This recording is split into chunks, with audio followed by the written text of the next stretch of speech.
this season in particular that are at play here tonight in Dallas. Kick away from Sauls. There'll be no return by the Mustangs. And so we're going to look at SMU's offense, which is 6th in the ACC and 26th nationally at 443.5 yards a ball game against a Pitt defense that's 349.4. That's 8th in the ACC. And a young man who's done a terrific job, Kevin Jennings, who tonight, Tom, makes his 8th career start. Yeah, and what he's got to do is shake off last week's performance. 3 interceptions, very uncharacteristic of his nature. He's always valued the football. He's a dynamic runner, a sufficient passer, but he's got to have a short memory. SMU off the 25, first throw of the game toward Daniels, batted in the air and almost intercepted. Matlack, the transfer from Kansas State, got a hand on it, and then you saw Kyle Lewis, another one of those new first-year starters for defensive coordinator Randy Bates, almost come up with. Yeah, I see Matlack getting off the ball. You see that quick first step. He's in the backfield in 2 steps, and they're trying to get the ball laterally right now against this Pitt defense to get them running sideline to sideline to avoid some of the pressure stuff up front. So 2nd down and 10. Jennings burning a lot of the play clock, down toward 10 seconds here. Up in the pocket, long throw, up the ladder and caught, and spinning away is Keyshawn Smith. Down the far sideline into Pitt territory goes Smith. Donovan McMillan might have saved the touchdown. Keyshawn Smith, and the timing of this throw from Kevin Jennings out on Rashad Battle, number 15. He's just going to pull up, come back to the sideline, and nice job maintaining his balance upon contact there from Rashad Battle, and a huge explosive. First down give. This is Brashard Smith. He'll pick up 3 on the first down to the 29. So right away on the 3rd snap, SMU going to work against these Panthers. Well, Rhett Lashley, the head coach and the offensive coordinator, told us this week you have to get explosives on this defense. They're too good to just drive the ball down on 12-play drives, and that's one tonight. Here's a quick throw to the perimeter. Here goes Smith again. Tries to fire through. Does inside the 20. 1st and 10 for the Mustangs. McMillan the stop out of the Pittsburgh secondary. Tom, it looks like Jennings, at least early, making quick decisions. Yeah, making quick decisions. And credit Matthew Hibner, the tight end right there, number 9, Keyshawn Smith, for their stock blocks out in space that allowed Brashard Smith to get that gain, now put them inside the 20-yard line. They put Keyshawn Smith to the boundary side, bring Stone Eby in, the 2nd tight end, almost as an H-back. Here's Brashard Smith on the ground at the 15. Smith diving forward toward the 7. He got tripped up. Matlack was there. Ryland Gandy, another first-year starter at the corner spot from Buford High School, north of Atlanta, makes the play. This group of white jerseys on defense, you're going to notice their front is going to penetrate. They're going to get upfield. That time SMU exposed it. Another quick hitter. Here's Smith spinning at the 5. He'll be tackled at the 2. 1st and goal for SMU. Jimmy Scott, the end, peeled back to shove Smith down. Smith's so good in the hole, through tight creases. He can make people miss in a phone booth. He's got great contact balance. He'll be utilized tonight in the run game, also as a wide receiver. We've already seen him out of the backfield as a pass catcher. And what a fantastic opening drive for SMU on offense. You see Rhett Lashley now in his 3rd campaign here at University Park. L.J. Johnson's come in the ball game. He wears number 11. He's in the backfield with Kevin Jennings. 1st and goal for the Mustangs. Johnson straight ahead. 5th rushing score of the year for L.J. Johnson, and SMU makes quick work of their first possession. L.J. Johnson, number 11, he's the power back. He's the change of pace to Brashard Smith. You'll see both of them tonight. But this offensive front for SMU deserves the credit on this opening drive. Ja'Kai Clark, Logan Parr, Justin Osborne, P.J. Williams, and Savion Byrd leading the charge for the Mustangs. 7 plays, 75 yards, and 241 for Lashley's team. And Colin Rogers punches home the extra point. It is 7-0. And Jennings to Keyshawn Smith tore the seams open in the first possession. You got to get the explosive, and you got to get them early. SMU does, and then puts the ball on the ground. Imposes their will on Pitt. Fast start for the Mustangs here in Dallas.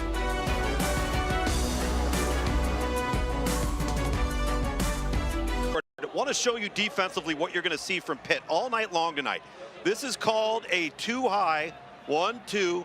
They call that a shell. You see the shell right there. You have to win these one-on-ones right here if you want to get explosives versus the Pitt defense, and that's exactly what happens up here one-on-one. So once you do this and you're able to connect, the safeties are playing up near the line of scrimmage, and there's nobody else out there if the corner doesn't make a play. So now you've got the explosive play, which sets up really fine execution in the red area. And that man right there, Pat Narduzzi, Wes, I think Pitt's a bit shocked. They did not expect to come out on defense and have SMU go right down the field. Oh, and Jennings spinning as well as he did too. Yeah. Right? Remember, Matlack got a hand on the first pass, and then the shot to Keyshawn Smith, I think, was almost like a quick jab to start round one, if you will. And now here comes the other belt holder, if you will. Here's Eli Holstein, Tom, for the first time. We get a look at this young man who transferred from Alabama. Yeah, just a redshirt freshman. Take a look at my look back there. 5th-ranked quarterback out of the pocket passing category. And he was always an athletic pocket passer. What he's become and morphed into for Pitt is more of a true dual threat. He's a fantastic thrower, and he shows tremendous poise and composure for a player that is only a redshirt freshman. He's valued the football, he's been an effective runner, and he's taken over the leadership skills of this offense. That is Mumpfield in motion, and Holstein going to keep it on first down, and he'll rattle off right about 4.5 yards before he's tackled. Now remember, Eli Holstein's best friend is 0 for Pitt. That is Des Reed, pound for pound, maybe inch for inch, the most valuable player in college football so far this season. I think he's the best transfer portal player in America that nobody's talking enough about. All 5'6" of him, he's like Mighty Mouse. Here's Holstein, gets it to Reed on cue, and Des Reed's got the first down. He'll step away to the 43, and just like that, 0 impacts the ball game. Yeah, quickly leak him out. Eli Holstein just pops it to him, and what you saw at the end of that play was a finished run. What the coaching staff here, and Cade Bell, the offensive coordinator, shared with us, that he may be the toughest football player, regardless of position, on Pitt's football team. You see his APY per game and where it stacks up in FBS play. It's hard to qualify just how important he is to what they do offensively. Pick up a 14, and here is Reed on the carry now, and he'll pick up a couple to the 45-yard line before he got knocked back by the middle of that SMU defense. And there's a look at Cade Bell. Ironically, we had his dad Kerwin in the Catamounts in week 1 in Raleigh. He's the head coach of Western Carolina. Kerwin shared with us, the worst part about Cade leaving my staff is my granddaughter went with him. Here's Holstein back inside. That ball got deflected away, and that's Ahmad Walker, the linebacker. And now marker's been thrown from well behind the play over in front of the Pitt bench, and we'll see what's here on a ball intended for Kenny Johnson. Yeah, this flag might have been a little late. Pass interference, defense, number 34. The ball will be placed at the spot of the foul, automatic first down. May have been a little late, but I actually believe it's a good call. Take a look at the replay right here. He grabs him. Oh, there's no question. Yeah. That's a good call. Flag comes in a little late. That's fine, but it's the right call. It's just Eli Holstein trying to dump it off here. Had he not been grabbed, he probably would have caught it. Ahmad Walker, the linebacker, the guilty party. That was our referee, Justin Elliott, tonight, leading this ACC crew. Holstein, pressure coming, throws to the backside of the play for Reed, incomplete. Jonathan Jefferson, the Georgia transfer, who missed the last 2 ball games for SMU, big 94, 315-pounder. You can't miss him. He was in on the pressure of Holstein. Yeah, for a group that moved from the group of 5 level to the power 4 level in SMU, the moves they made in the transfer portal to beat up the trenches on both sides of the football are the reason why they're in the position they're in tonight. Mumpfield in motion. He'll take the shot from Holstein here at the near side, make a move across the 50. Down to the Mustang 44-yard line goes Konate Mumpfield. His 28th catch of the year. Walker and Jefferson are there on the tackle, and you see Pitt is countering SMU with a little tempo of their own here after the play. Yeah, big 3rd and 4 here for the SMU defense. This is where SMU, who doesn't traditionally pressure much, has come after people in the previous few weeks. Holding opponents in ACC play to under 31% on 3rd down. Holstein from the pocket, in trouble, sacked. Isaiah Smith, who leads them in sacks now with 4.5. Eli Holstein wanted to throw this football out on the rail route to Desmond Reed, number 0 right there, and he couldn't get it because you've got number 24, Kobe Wilson, on his horse. Does a fantastic job taking it away. By that time, pocket collapses. Really good defensive stand. Caleb Junko second in the ACC in net punting. Roderick Daniels waits. He's third in the ACC in punt return yardage. Snap back. Junko gets it away. And it is off the right of his foot and out of bounds around the 25 or 26 yard line of the Mustangs. In fact, it's at the 28. That'll get us to a timeout. Each school's had it once. SMU went 7 plays, 75 yards. They lead Pitt 7-0 in Dallas on a Saturday night.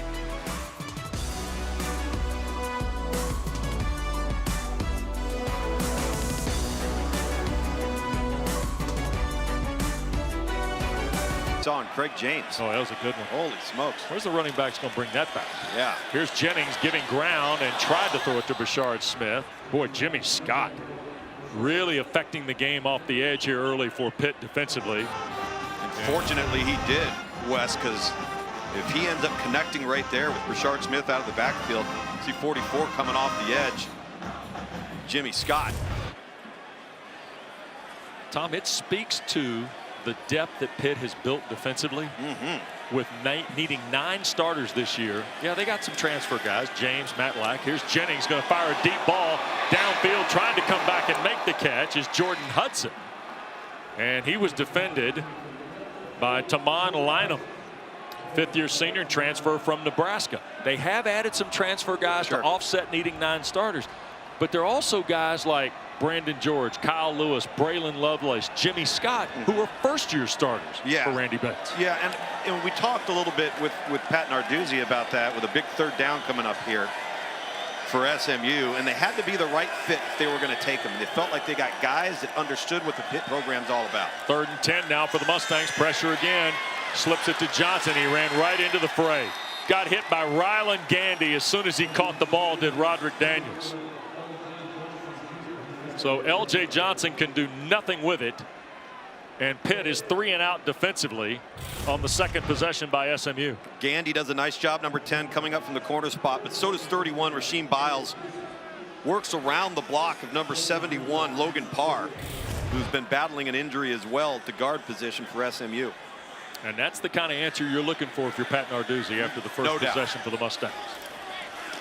Here's the punt. Isaac Pearson will drive it away. Des Reed on the return. Remember, he ran one back in week 1. Reed will slip across the 40 to the 41-yard line. And that's where Pitt's 2nd possession is going to begin. So the Mustangs with a 7-0 lead. Pitt forces a 3 and out. And Rhett Lashley wants a what for here with Justin Elliott and his crew. Yeah, I think he feels like there was a block in the back that happened right in front of Desmond Reed before he fielded that punt. We're pushing and shoving. You're going to see 49 ends up turning his back. And that's not the right clip there. Here goes Reed. And he will gather right at about 6 to the 48. Walker and Wilson, the 2 linebackers. For Scott Simons, the Mustang defensive coordinator, who, like Randy Bates, has done a terrific job. Both these schools, the first headline you get is about what they do offensively. You'd be mistaken to invest all of your effort in that because they're really good, both schools, on defense. You see the Mumfield catch across the way. That puts Pitt in SMU territory. Back to the play a moment ago. You see some hands to the face right there. They weren't too happy about that. That's one call, but it was the block in the back that Rhett Lashley felt like should have been a penalty. Here's Holstein dumping the ball, and that's the tight end. I think Gavin Bartholomew gathering the football and then driving inside the 40-yard line goes Bartholomew, who's had a very quiet campaign, Tom, in all honesty. Only 20 catches and 167 yards coming into tonight. He's had 8 receptions in their last 3, and folks are kind of waiting on Bartholomew to have that big game. Here's Holstein. A little soft pitch for Reed's run. Nice block on the perimeter, and that'll be close to another Pitt first down. I think they're going to measure it to the 33, and that will award Des Reed with a first down. You see 74, that's Terrence Enos, who's filling in for Branson Taylor at the left tackle spot. And those are big shoes to fill in terms of Taylor. Yeah, he played pretty well last week in his start against Syracuse. Didn't kill him in any way. Here's Holstein dancing around, fighting through the traffic, and he'll throw it away into the SMU bench. And so it'll be 2nd down and 10. Eli found a way to survive there, Lukes. Certainly did. Desmond Reed trots off. Rodney Hammond, number 6, comes into the football game. Isaiah Smith, Jared Harrison Hunt providing the pressure. 4th appearance of the year for Hammond, who was suspended for the opening portion of the program in this 2024 campaign. 2nd and 10. Holstein wants to throw, does, to the backside. That's Jake Overman, the backup at tight end. And the transfer from Oregon State pulls in his 9th catch of the year. And Cale Sanders, 22, with a fantastic open field tackle here for SMU. As you mentioned, Overman on the catch, and now a 3rd and manageable for Pitt offensively. Yep. Panthers on the year at 39%.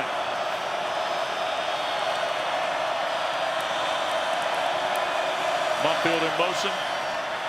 Here's Holstein to his right, looking for an intended receiver was Mumfield, and he was defended. Smith was the guy pressuring, and then Sanders was the guy defending. Cannot take Mumfield. It's 2 plays in a row for Cale Sanders.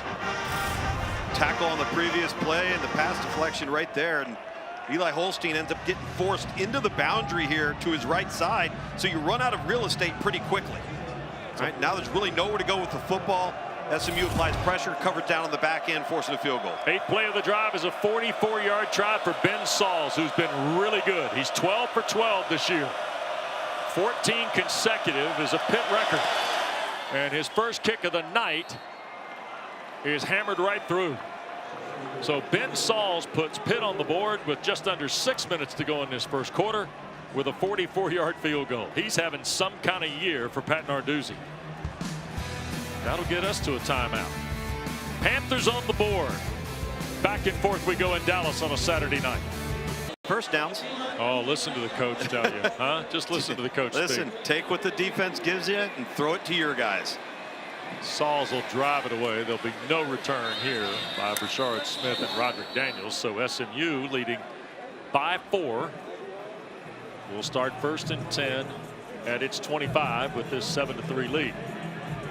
Mustangs have kind of been at both ends of the spectrum in 2 possessions, Tom. 7-play touchdown drive to start, then a 3 and out by Pitt's defense in their second go. And I wonder, you know, because there's not a lot of history. Rhett Lashley played Pitt twice when he was the offensive coordinator in Miami. Both coaches referenced it this week in our visits.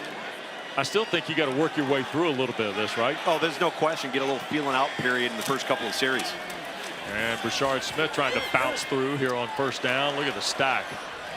And they're going to put it at the 29 for 2nd down. Sean Fitzsimmons, another one of those guys, been on the team, contributed, you know, 4 total tackles in his previous 2 years.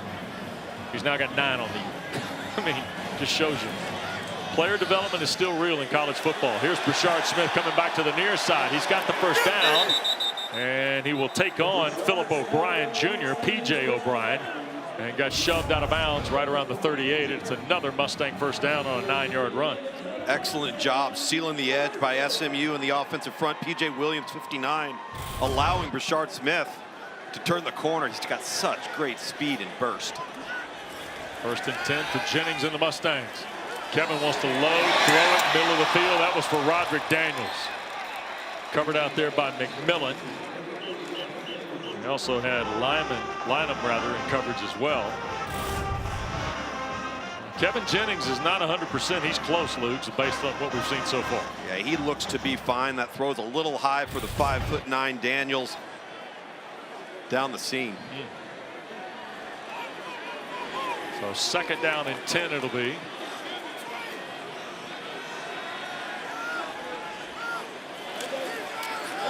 And Jennings shoots it here again. What a catch in traffic. That's Jordan Hudson. Close to a 1st down. We'll see where they spot it. near the 48.5 of SMU, and I think they're going to call it.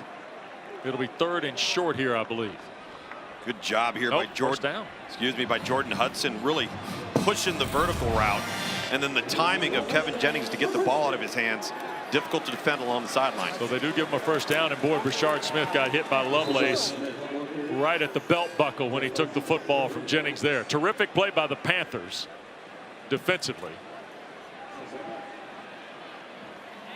L.J. Johnson will check in as Brashard Smith comes out. Wes, you mentioned player development with this Pitt football team, and even you come back into the season, you've got 2 returning starters, which are a developmental program. So you've got redshirt sophomores, redshirt juniors. It's their time. They know it. They're older, and then all of a sudden, it's their time to shine, and that's what they've done. Here comes the pressure. Jennings has got to cut it loose. Hudson didn't turn around for it. And quite frankly, Kevin had to pull the trigger because the heat was coming. Thompson led the parade for Pitt. Key Thompson, the Ohio transfer, comes in and really unleashes on Kevin Jennings right as he delivers the football. No fear from Jennings there. And let's see, we're going to get a timeout called here, I think. Referee Elliott. The previous play is under review for potential targeting. Okay. So Justin Elliott, the referee tonight, they're going to review this. Now, I don't know if this is Thompson's hit on Jennings. I believe it is. Okay. As right as Jennings was standing in there, as we were just discussing, he delivers the ball. Key Thompson appears to go up high a little on him.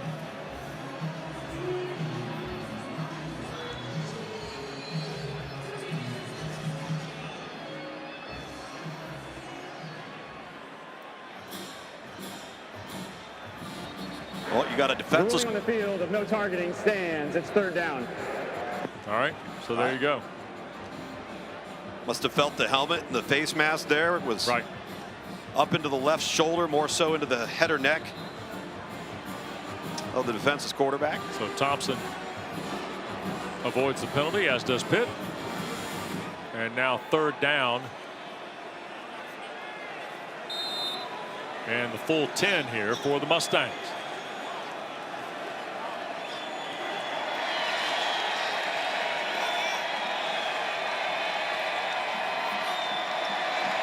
L.J. Johnson in the backfield now. Pitt again with pressure.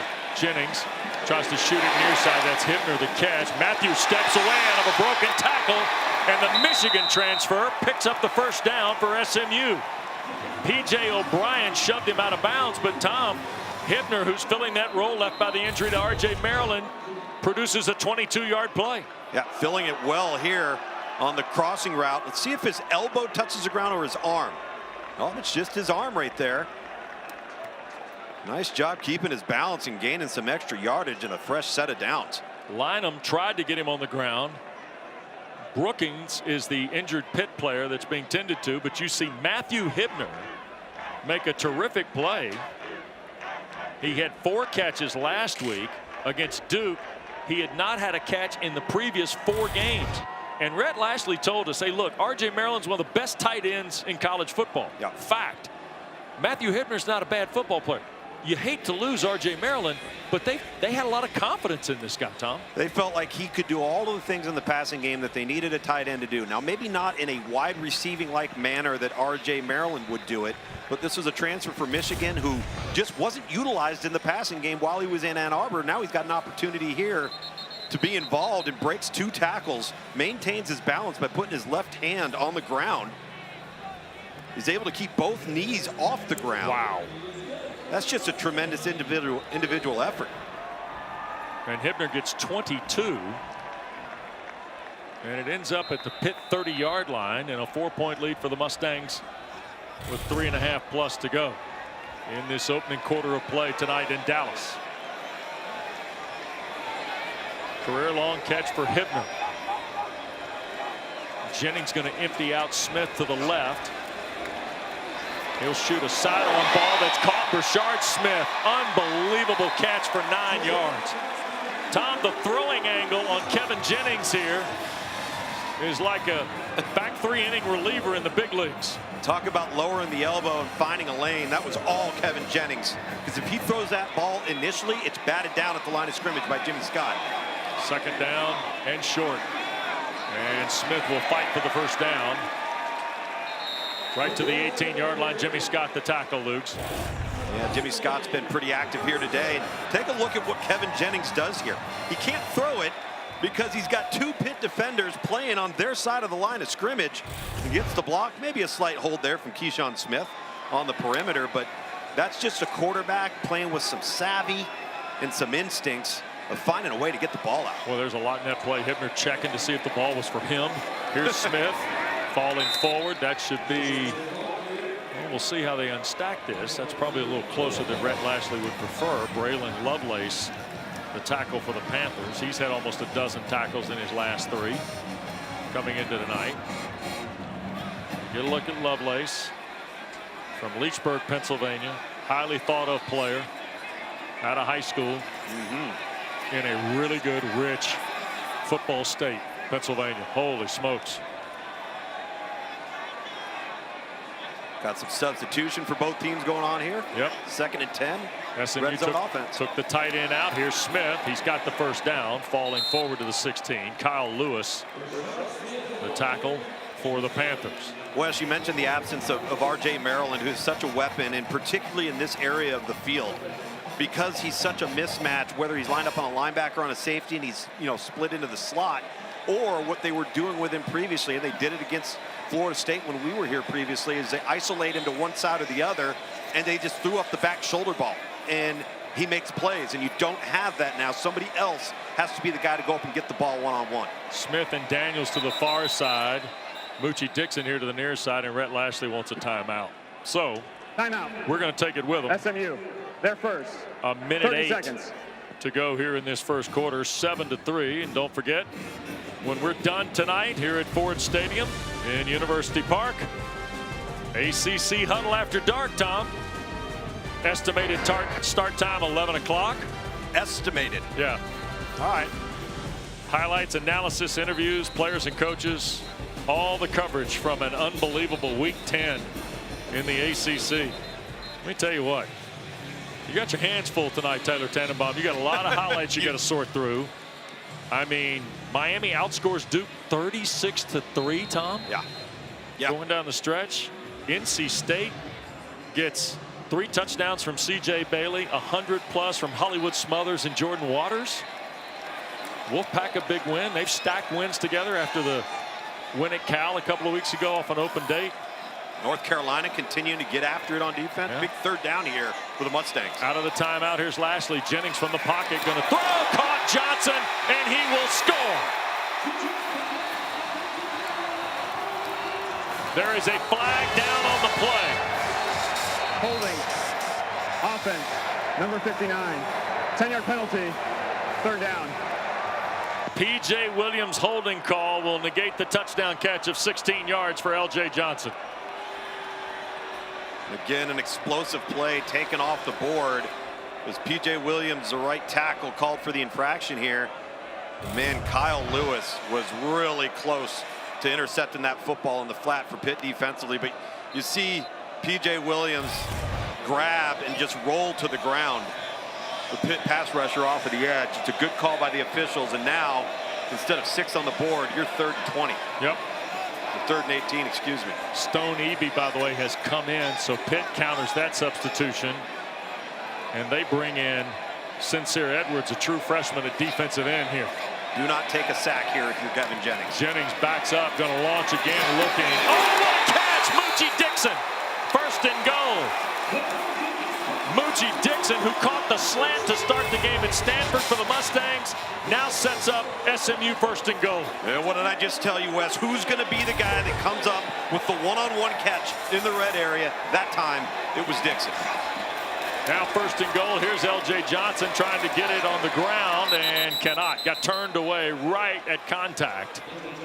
He ran up the back of Justin. Set up the Mustangs with the catch from Kevin Jennings. He's to the far side. Jennings to Brashard Smith. Shook one tackle.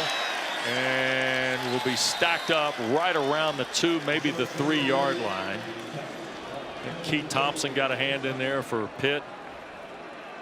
38 in the white. Keith Thompson's been all over the place defensively on this drive, in particular for Pitt. A really good player out of the MAC. Played at Ohio as a 6-year senior here. One of those transfers that just fit the mold of what Pat Narduzzi and Randy Bates, the defensive coordinator, wanted to have for some of the holes they were trying to fill. Veteran piece. He's 24 years old. Is Keith Thompson tonight's his 47th career game. Here goes Smith, reverse, and this is Roderick Daniels to the right. Daniels eludes one, dives and scores. Oh my goodness.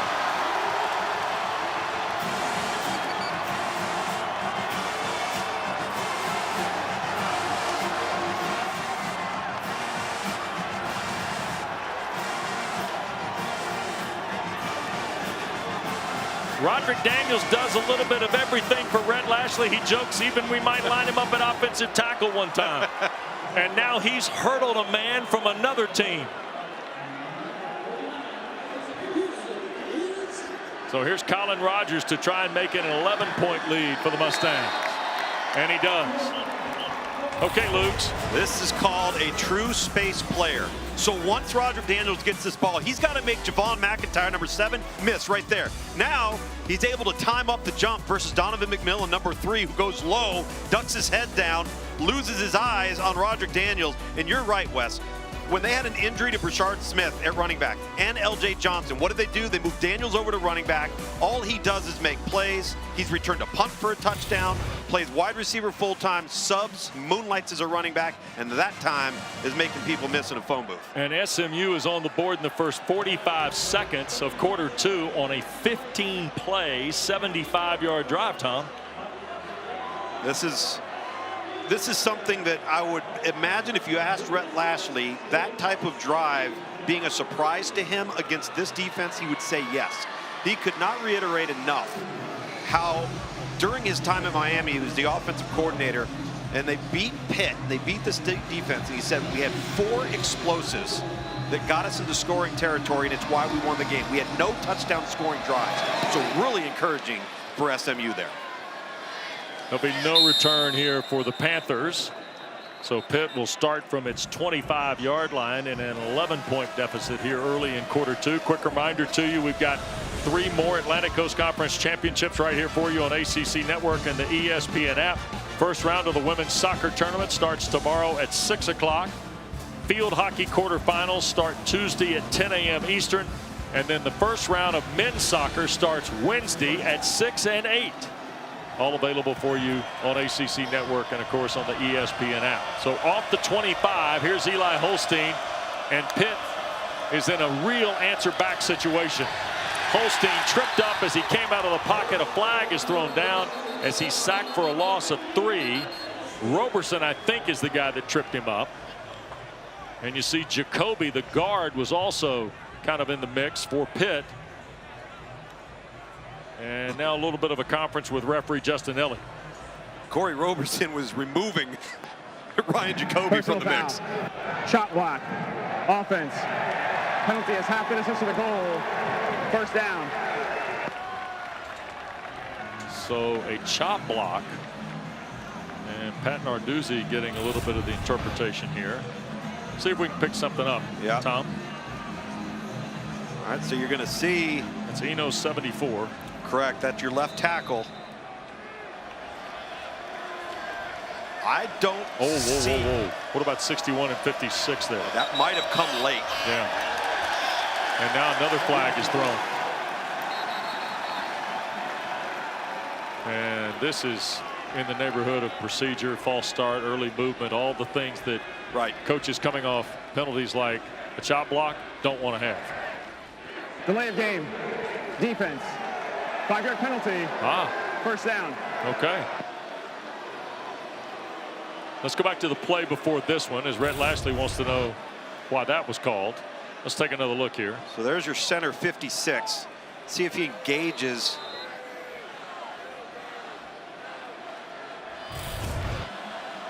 See, I think the Pitt offensive lineman's fallen to the ground there. I'm not sure I agree with that call, but nevertheless. Yep. And then SMU was ticketed for my new favorite penalty, Tom, simulating the snap count or distracting signals, whatever. Disconcerting signals. There you go. There it is. There it is. Yeah. No, I just think on your traditional chop block, you're engaged with a guy and somebody comes and goes low on the other player, and I'm not quite sure I saw that. Nonetheless, 2nd and 12 it is.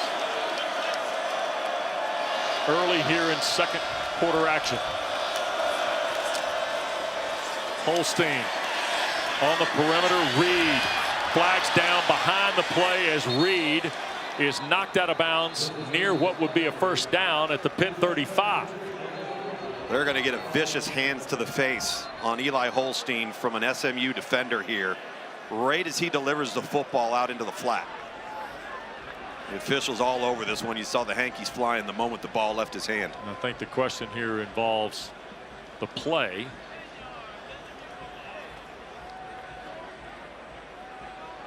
So discussion with Justin Elliott and his crew. Roughing the passer.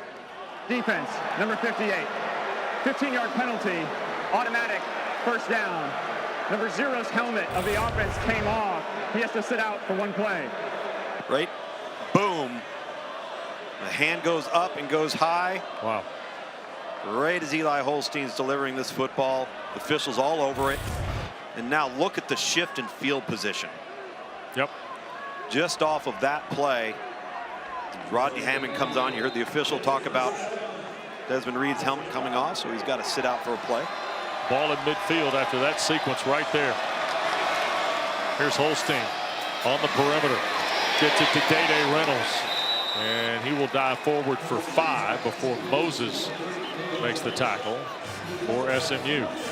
One of the things you've got to respect about both SMU and Pitt from a defensive perspective is these two teams tackle very well in the open field. One of the most difficult things to do in college football in today's game, and both very proficient. Hammond stays in the game, comes out of the backfield in motion. There's a quick throw and a heck of a catch. That's Overman, the tight end, squared up right around the 38, Tom, and tucked that away before Kobe Wilson could make the hit. Yeah, second catch of the night for Overman, and Eli Holstein throwing a dart. Yep. Here's a 1st and 10 play on the perimeter. This is Rodney Hammond, and Wilson will help him out of bounds at the far side, but he picks up 7. Almost 8. It'll be 2nd down and 2 for the Panthers, who are on the march here now, 3 minutes into the second quarter and needing to answer as SMU's built an 11-point lead. Just as I commend the open field tackling, Deuce Harmon, number 7, gets juked. That's Reed coming in motion. Snap to Holstein. Back to Des Reed and bounced it to him. I'm not sure that a hand didn't get in the throwing lane that time. I think this is just a flat-footed, short step ball that came out of Eli Holstein's hand poorly. He knows it. You can see his body language after the ball hit the ground. Pitt's already distributed the football to 6 different receivers. And here is a very big 3rd and 2. I would expect 4-down territory here from Pitt offensively. 2 receivers to the boundary. That's Poppy Williams in motion. They're going to hand it to Reed, trying to find a crack in the wall. It's not there. My goodness, Isaiah Smith, Ahmad Moses led the charge here for the Mustangs. Instead, they take a loss, and now the field goal unit comes on for Pittsburgh. And SMU. Boots. Mighty Elon. Right here on ACC Network and available on the ESPN app. After the missed field goal, SMU from its 29 with an 11-point lead, and Brashard Smith midfield, and it's a foot race. Smith to the 25, the 10, touchdown.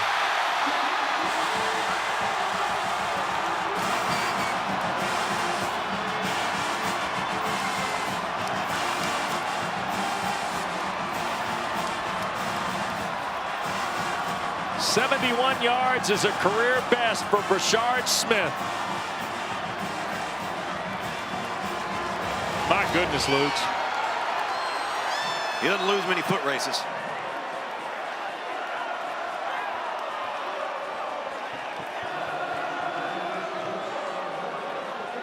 What a momentum shift that is. Sauls misses for the first time this year, and Brashard Smith rips off a 71-yarder. He's now got his 5th 100-yard game of the year, and we've got our dynamic play of the game brought to you by T. Rowe Price. And it comes from Brashard Smith, Tom. Oh, we were talking about his ability to sneak through tight creases, and he certainly does that here. They pull the guard, and he steps up, pauses for just a second, little patience, jump cuts to the left, and now it's just a foot race down the sideline. And SMU stunning the Panthers defensively, particularly on the ground. So Brashard Smith's in the end zone. Another touchdown. That's his 10th of the year. And my gosh, the U.S. Open trophy's in the seats here tonight at Ford Stadium. That is fantastic. Let's go. My gosh. Love it. They're letting it go in Dallas tonight. Think there's a replica or two of those? You're the golf guy. Come on. Well, I'm going to tell you, if he wants to come by for pictures, we'd be willing. End over end. No return for Pitt. And with 10:43 to go in the second quarter, Tom, we're going to have a discussion I thought we were going to have in the second half. No doubt. And that is, how does Cade Bell and Pat Narduzzi now keep that football team kind of in front of them? Look, this is an 18-point game with 10 to go in the first half. Well, they've gotten explosive plays, and that is something Pitt has not allowed all year long. And Rhett Lashley called it this week. He said, we have to get explosives versus what they do, because sustaining drives for long periods of time is very difficult against this Pitt defense. Here is Holstein now in the Panthers. Reed with the carry, and trouble from Moses. Or Walker, the linebacker. Ahmad Walker, who had a terrific night last week against Duke, Tom, is on point again here tonight. Yeah, Lyndon Cooper, 56, for some reason snaps and steps to the right, leaves the A gap between the center and the guard wide open. And Ahmad Walker just times up the pressure perfectly. And right now, SMU feeding off this crowd, feeding off the momentum of the offensive performance so far for the Mustangs. That's Bartholomew, the tight end. Here's Holston. And Holstein had it batted down at the line of scrimmage. And that was Corey Roberson, the defensive tackle. Tom, if you're Eli Holstein, go back to Dana's visit with Cade Bell. He can't press here, right? He can't press here, and what he can't do is take risks with the football, because he's trying to get the team back in the game. Let the offense and let the plays come to you. You guys have played from behind during this season so far. You come in, you're a ranked football team for a reason. Just settle down. There's a lot of football left to be played. 3rd and long here. Almost 5 gone in the second quarter. Holstein, Bartholomew, a sliding catch. It's ruled incomplete at the 26-yard line. Now, one thing I think we're seeing too from Eli Holstein, for whatever reason tonight, is his footwork's not aligned and married with the target. He's throwing a bit tense, and the ball's going low. So we're not seeing the accuracy that we've become accustomed to seeing from him throughout the first 8 weeks of the season. It's affecting the passing game. 3 and out tonight for Pitt for the first time offensively.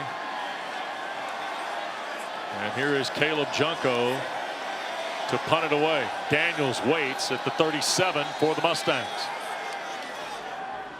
And a timeout asked for by Pitt. Timeout. Pitt, they're first. So it's 4th down and 14. It's 21-3 SMU, and the Panthers want to visit before Caleb Junko punts it away. We'll step aside in Dallas. Is explosives. Absolutely. This one's Keyshawn Smith on the first drive of the game for SMU. A new little razzle-dazzle here from Roderick Daniels. He goes over the top. And then the big one on the ground. 70-plus yards from Brashard Smith. Turns on the Jets. And that's not even counting the 26-yard completion, or excuse me, the 18-yard completion to Moochie Dixon to put the Mustangs in scoring position in the first quarter. You see the season average for SMU per game and Pitt as well, and the Mustangs are already halfway to their typical number. Makes it a lot easier. Here's Junko to punt and got it away. It was bounced before it reached midfield and promptly skipped toward the 48 where it's out of bounds. And SMU is going to have pretty good field position here after just a 27-yard punt. And let's visit with Dana. Yeah, Wes, this is what it looks like when your head coach has a little bit of faith in the quarterback in Kevin Jennings. After he faced a little bit of adversity last week against Duke, he's not trying to do too much tonight. He's just playing within the system. And Rhett Lashley told us that he's got a chance tonight to prove that that's just the exception, not the rule, and he's doing just that. No doubt, Dana. He's had a short memory like we've talked about. He brushed it off and playing lights out once again. And going to hand the ball to L.J. Johnson, and here go the Mustangs on the ground. And Johnson gets 8 to the 41. Best starting spot of the night for SMU. Ryland Gandy might have saved a bigger gain there from Johnson. And a little bit of tempo now, and L.J. Johnson trying to hold the point, cannot. And Brandon George, first time we have called George's name tonight. The 6th-year senior out of Berks Catholic makes the stop for the Panthers. 60th career game tonight for Brandon George, Tom, and a first-year starter. Yep, a guy that stuck around, developed, understood his role, and now is in a fantastic position. That's his 53rd tackle on the season tonight. So 3rd down and a yard here for SMU. And Brashard Smith got tripped up right as he got back to the line. Matlack, I think, got a hand in there. Gandy was in the fray for the Panthers. Rasheem Biles also there, and with an 18-point lead, Rhett Lashley looks like he's going for this. He's taking a look at it. He may just hang in there for a second. Potentially call timeout. He's got one to burn if he likes. Yep. He's got 2 to burn, actually. You see their 4th down numbers on the year. And yep, there's the timeout. Second of the half for the Mustangs. So they'll talk it over at the SMU bench here. So all the details and more coming up with ACC Huddle at the half. And now a flag. Illegal substitution. Offense. 5-yard penalty. 4th down. Wow. Off of a timeout. And SMU looked like they were going for this. And so Isaac Pearson will come out now to punt on what is 4th and the full 6. Desmond Reed going to lock heels at the 10 at Pitt's end of the field. So the poor punt by Junko does not haunt Pitt on SMU's best starting position of the night. Pearson trying to hang this up near side. Reed will make the fair catch, standing just outside the 10-yard line.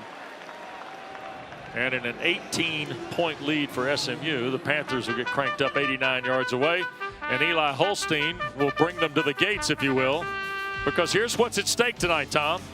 Clemson trails late in the first half to Louisville, but Miami's made their move today, and you see right there in the stack, SMU and Pitt trying to get position on the rail, if you will, in November. No question. A lot of football to be played here in Dallas. Yep. Rodney Hammond starts in the backfield for Pitt off their 11-yard line. Holstein the carry. Boy, and he got banged around pretty good. Harrison Hunt was there along with Walker, who's been, or I should say, I said Ahmad Walker. It was Alexander Kilgore, 54, now 34, making the hit on Eli Holstein. And quickly 2nd down. Looking for the throw and has it just beyond the 15. That's Kenny Johnson, sophomore from York, PA, with Wachovia right there to tag him from the safety spot. Pittsburgh's just got to find the little pockets, the underneath stuff, take what the defense gives them. Scott Simon's the defensive coordinator here. 3rd and 4. This is where he likes to heat you up, but they are predominantly a zone defensive football team. Find the voids. Crowd roaring at Holstein. Holds the ball. Johnson the catch. First down for Pitt. Kenny Johnson trying to create some more from it and stretches out to the 42-yard line. A lot of patience for the QB here, Tom. Yeah, a lot of patience, and hangs in there. Got a lot of bodies moving around. Keeps his eyes downfield. Delivers what wasn't a strike, but it was a heck of an effort and a play being made by his target. And Johnson makes another catch as we're back to live action. Pulled down by Crossley. Right around the 45, 46-yard line. Longest play a moment ago to Kenny Johnson for Pitt tonight of 24 yards. So second down. Holstein in rhythm. Back for Johnson. A diving catch of it, and it is called a catch, and it is at the SMU 43. Right in front of Crossley. Again, that throws low. It's the correct read. Timing and anticipation is exactly how you'd like it. Just got to get the ball up if you're Eli Holstein. Here's Holstein. He's going to make the long throw, and the catch is made by Hammond.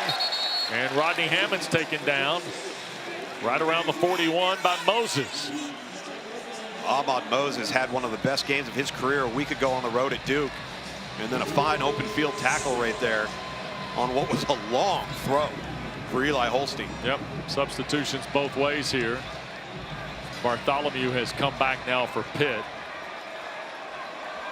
They also bring Poppy Williams into the lineup. He's one of those little wing backs on the left. He flexes out into space here. On second down, Holstein up in the pocket, dumps it to Reed.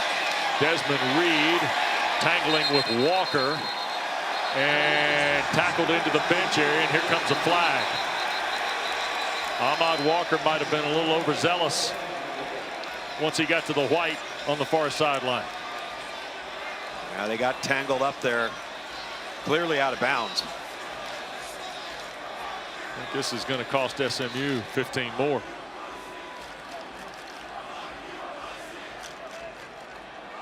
And Pat Narduzzi. There is no foul for a late hit. It's third down. So Justin Elliott tells us they will play on, and the native of Youngstown, Ohio, not happy.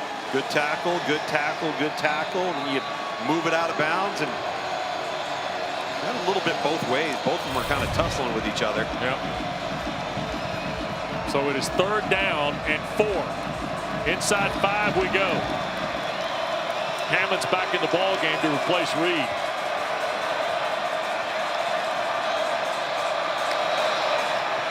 Here's Holstein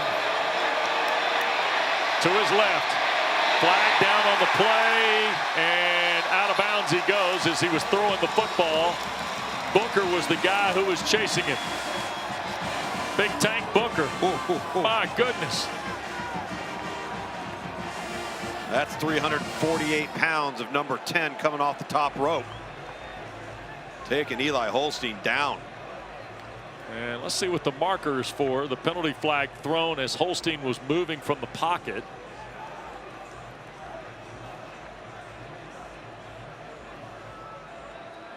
And it's a hold on Pitt. Holding. Offense. Left tackle. That penalty is declined. Fourth down. So it'll stay. Well, it's 4th and 8 now, Tom. He lost 4 yards on the play. Not sure if they called that on the right member of the offensive line.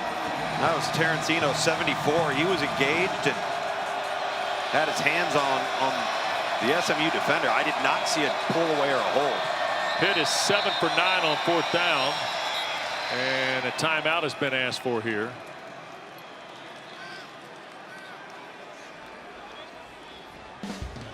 We'll get a break here in Dallas. Pat Narduzzi and his team a decision to make when we continue.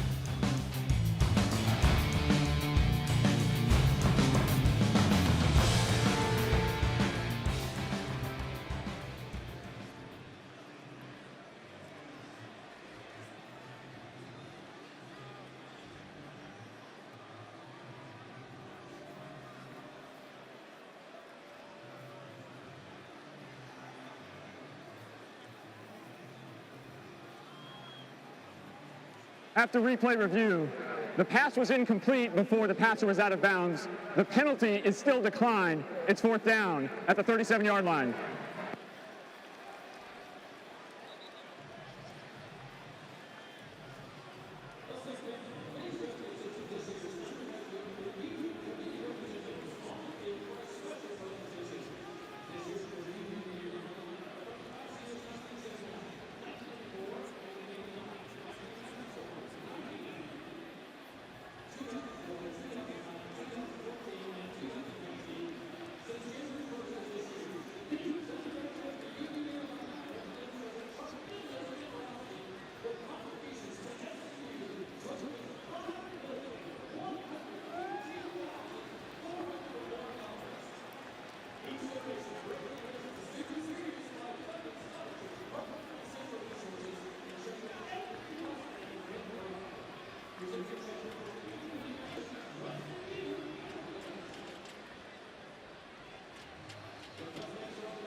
All right, couple things in play here. Justin Elliott spent some time with Pat Narduzzi and Rhett Lashley during this timeout. They reset, by the way, saying that Holstein threw the football before he stepped out of bounds. So it would have been 4th and 4, Tom. Correct. Then that was after Rhett Lashley refused the penalty. Because he thought it was 4th and 8. Because he thought it was 4th and 8. When he found out it was 4th and 4, he wants the penalty. So while it says 4th and 8, or it's now 4th and like 12, then they've marked it off back to the 47-yard line.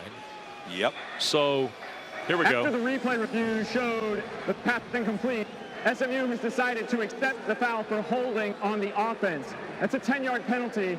It's 3rd down. There we go. Please reset the game clock to 4:43. 4:43, please. All right. So all these things occurring. Thank you. And listen, they got it right. Thank you, Justin, yep, by the way. That's right. A lot of clarity in that, and you did a nice job. And I would say this, nice job on the officiating side for the management of the game on this. No question. Yep. So here we are at the 47 for what is now 3rd down. And right at about 13 or 14 yards. And Holstein trying to get some of it back here in trouble. Ball is out and in the air. And SMU has the game's first turnover. My goodness. Jafari Harvey knocked it out. And Cameron Robertson, a junior from Plano, has open club takeaway tonight. And I think it's actually an interception. I think he caught the football as it was coming down from the sky. Somehow this thing got jarred loose within the pocket. A lot of pressure as the walls started closing in on Eli Holstein. And credit Scott Simons, the defensive coordinator at SMU. He's had these guys ready to play. He's called and pressed the right buttons at the right time, and they've won at the point of attack. There's Jafari Harvey coming in late. He dislodges the ball. Ball goes up. Oh, boy. And secured by Robertson. What a heck of a play. It's a rebound drill. Now 1st and 10. Here's Roderick Daniels looking for more. He'll turn the corner and pick up a few, and now a flag goes down as he's shoved into the SMU bench with 4:28 to play by Ryland Gandy, and tempers starting to flare a little bit from both sides. Gandy tries to make peace on his way back to the field.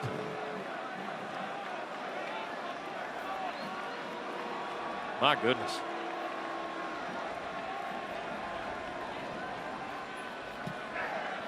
Personal foul. Face mask. Defense, number 10.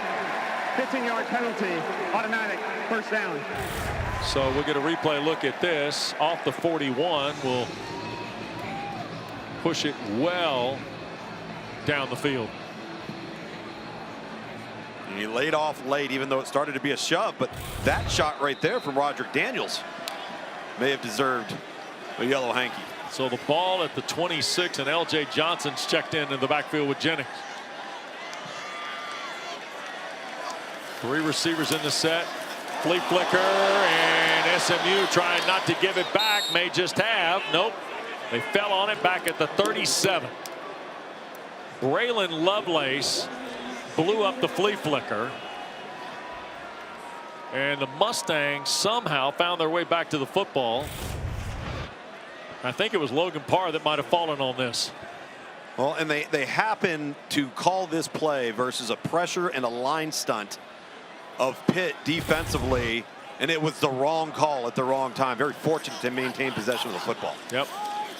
2nd and a mile, and here's Brashard Smith suddenly to the perimeter and around the corner and gears down at the 22. Boy, Brashard Smith is a handful, Tom. He stalled Tamon Lyman, number 8, on the edge right there, and then kicked it into another gear. And the Mustangs are up on the line now for 3rd down. And we got a flag thrown. And we got another flag on the ground. Maybe too fast that time. Offense, number 54. 5-yard penalty, 3rd down. Savion Byrd, the left tackle.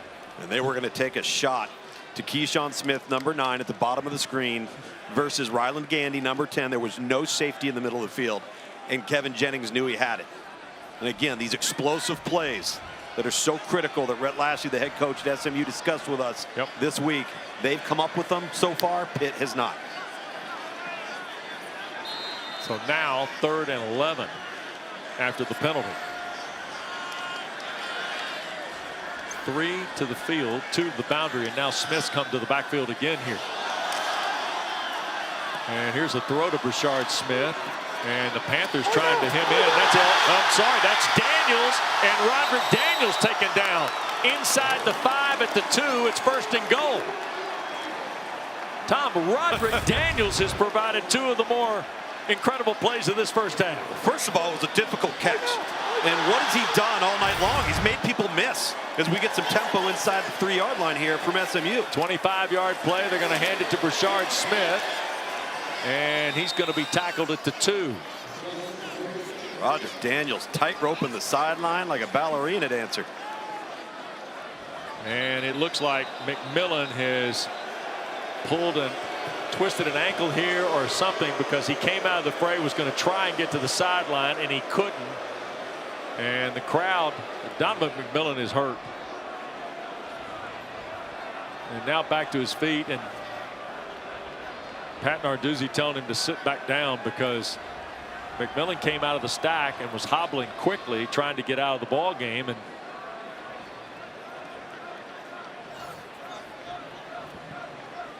they're going to take a look at the senior from McMurray, Pennsylvania here.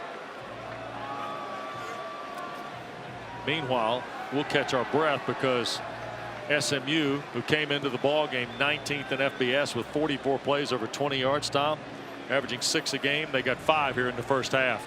Let's go back to this Roderick Daniels play.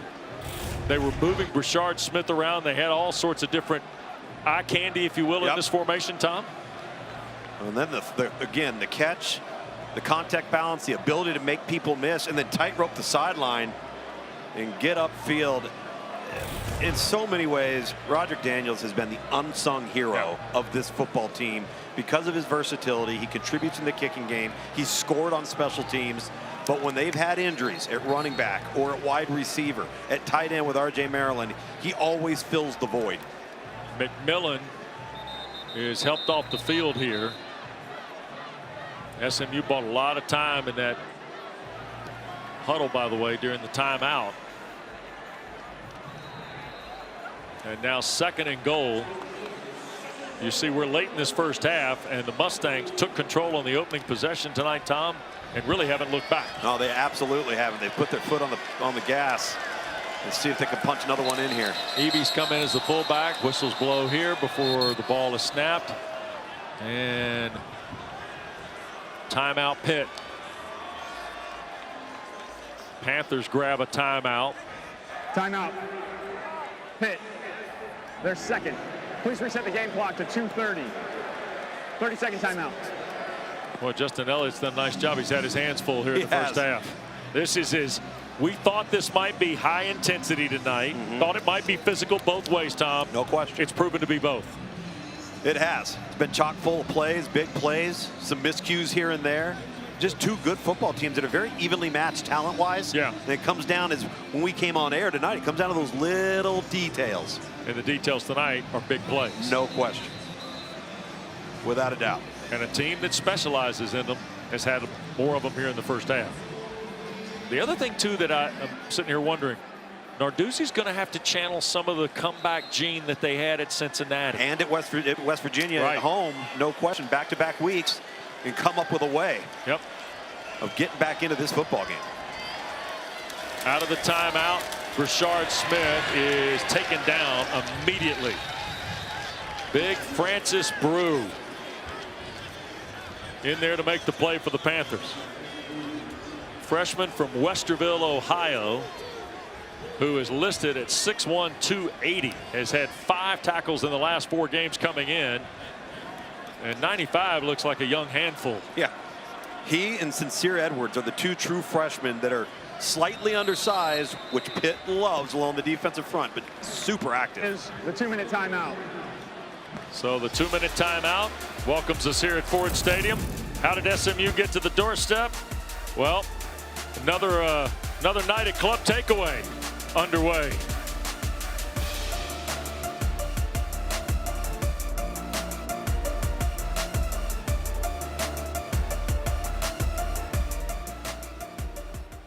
On the calendar in the ACC tonight. Tom, you said at the top, maybe one of the most important games are remaining in the regular season here in this first Saturday in November. No question about that. 100%, Wes. With where Miami and Clemson are currently, Clemson's down right now at home to Louisville. Pitt's got the most difficult schedule of those remaining teams that yet to play. Here's Jennings on the snap, buying time. Tries to do something with it, throws to the end zone. Brashard Smith caught it. It's a touchdown. Oh my goodness. Jennings threaded the needle. It looked like McIntyre was going to be able to make a play, but he threw it to only where Smith could catch it. Remember, Smith was a wide receiver at the University of Miami that Rhett Lashley recruited. You look at SMU, they've got some guys in the back of the end zone that are open, but Kevin Jennings doesn't take the chance to throw it back across his body. Instead, puts it in the only spot that Brashard Smith can catch the football. And look at those wide receiving skills. How about that? Jennings to Smith. It's a 3-yard touchdown pass. Here is Rogers. And the kick is good to make it 28-3 with 1:53 to play in the first half. Rhett Lashley was very honest with Brashard Smith. When he entered the transfer portal, he just said, man, I don't have a scholarship for you at wideout. We've got a bunch of wideouts. We just don't have a spot there. But I'd love to have you in the backfield. What do you think? And that's what's made him so dynamic. So Brashard Smith making a fantastic catch there. He, Roderick Daniels, remember, Jake Bailey, R.J. Maryland, the 2 leading targets for this football team are out. And they have not had Maryland in 3 weeks. Right. Well, this all started, this possession, with Cameron Robertson's interception, right, Tom? So that now gives SMU 77 points off of turnovers. And what's amazing is a week ago, they go on the road to Duke, and they themselves commit 6 turnovers. So they went into the game +7, came out of the game +1, but did not allow a single point to get scored on them by Duke on any one of those 6 turnovers. It's amazing. Rogers will kick it away, and this is Tyreek Robinson rather, off the end line. Robinson at the 20, 25, and out beyond the 30. Goes young Tyreek Robinson. So a freshman for the Panthers making a play in the kick return game, and we've got a Mustang shaken up on the kick return. So Eli Holstein and Pitt will pause here for a moment while they tend to the injured SMU play. You see the details of Holstein's night. And Some concern here about the SMU player that is injured on the play, and clock is stopped with 1:46 to go in this first half.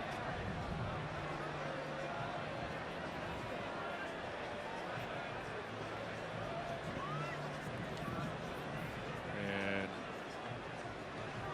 we don't want to speculate on the injury or the player at this point, because quite frankly we can't identify for sure who it is.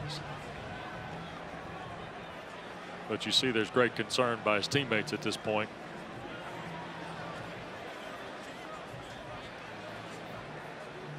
SMU meanwhile has built this 25-point lead in part because, Tom, of a fast start.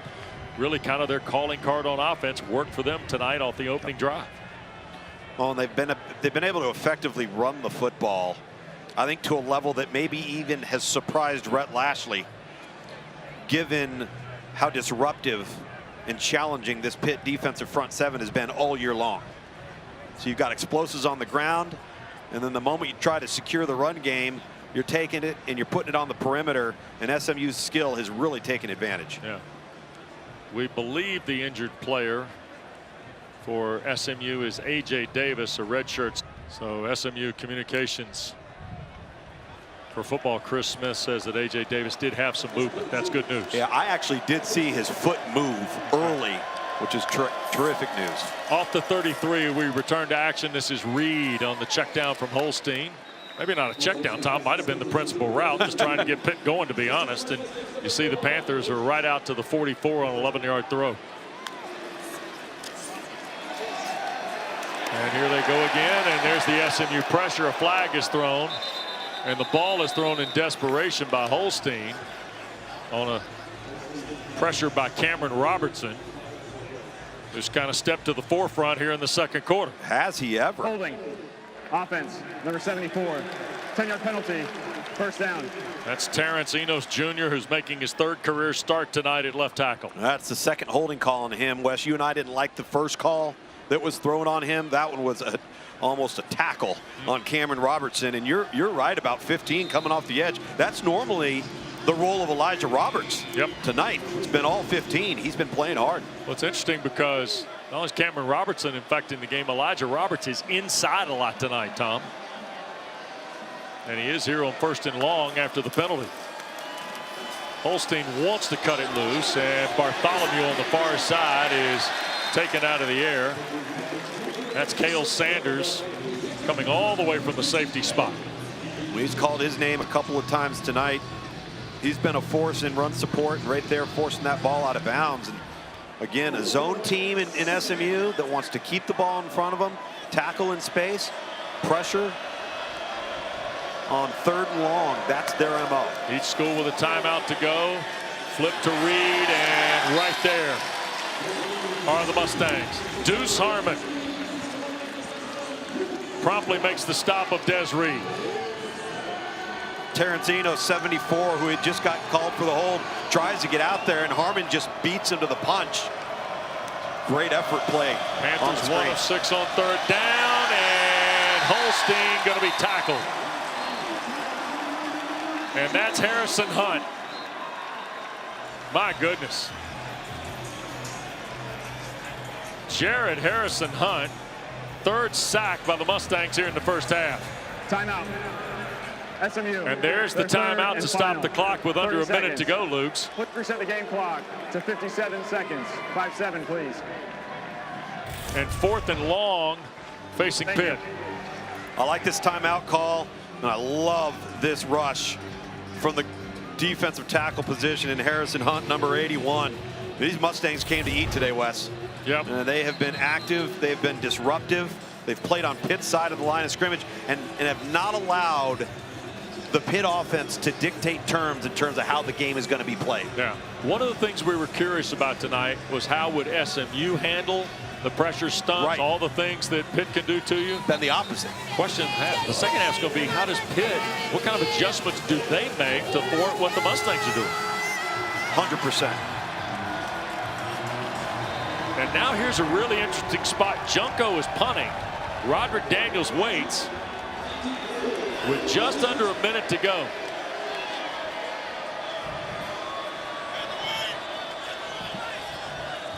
Now SMU jumping around here. And it's a wobbly kick. And it will bounce back up the field, and that's where it's down by the Panthers. It's a 25-yard punt by Caleb Junko. And so now, Tom, 49 seconds left and 59 yards away, and not that far for Colin Rogers to try a field goal. Well, great field position. Caleb Junko, the Pitt punter, has not punted particularly well tonight. This is the second time offensively that SMU has started near midfield due to a poor punt. So Jennings, who's 10 of 15 for 148 and a half, hands to Brashard Smith. And he will pick up 4, almost 5. Clock runs. 38 seconds left, and now we got substitutions. LJ Johnson's coming in, and not quite the pace I was expecting after the first down run. No timeouts for SMU. So Brashard Smith's out. His helmet came off on the run. And now SMU waits for Pitt to get sorted defensively, because when Smith comes out, Pitt can equal the substitution. Of the offensive player necessitates a 10-second runoff. Please reset the game clock to 27 seconds. The game clock will start on my signal. Thank you. So that's the word from referee Elliott.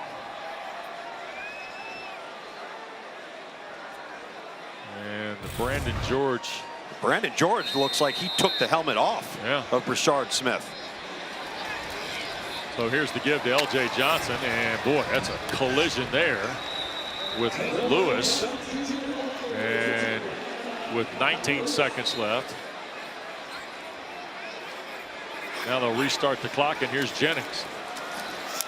Jennings loads, he will throw. It is caught at the 34-yard line. Now with 9 seconds left, they're going to run one more before Rogers or not? There's the spike with 7. And Colin Rogers is going to come on and try a long field goal here before the teams go to the locker room. Now Rogers' longest was 55 at Louisville. He's got 14 made field goals on the year, Tom, in 19 tries. He's got 6 of 50 or more. And this is right at 50 with 7 seconds to go in the first half. Well, we got good kickers here tonight, too, by the way. Yep. And there's the last Pitt timeout of the first half. Their third and final. 30 seconds. How is a really well managed, not even 1-minute drill, 2-minute drill, 45-second drill by SMU to put themselves in position. No timeouts. Give themselves a shot. 9 seconds left. You spike the ball. And to your point, Wes, with as many plus 50 field goals made, no question, you don't run another play with 9 seconds left. You spike it, and Rhett Lashley right there says, we love our kicker. Yep. So 7 seconds to go now in this first half. And you see the most field goals of 50 or more in FBS belong to Colin Rogers. From Prattville, Alabama, of all places, to kick for SMU. 50 yards away. Kick from Rogers is good. So Rogers continues to add to the lead tonight for the Mustangs. 31-3 with 2 ticks to go. That would have gone a lot longer than 50. He absolutely hammered that ball. And Colin Rogers, after he makes the kick, shows the Panthers the shark. Oh boy. Oh boy. Sharks kick field goals too? I guess. So Rogers and Noah Patton-Arduzzi's upset.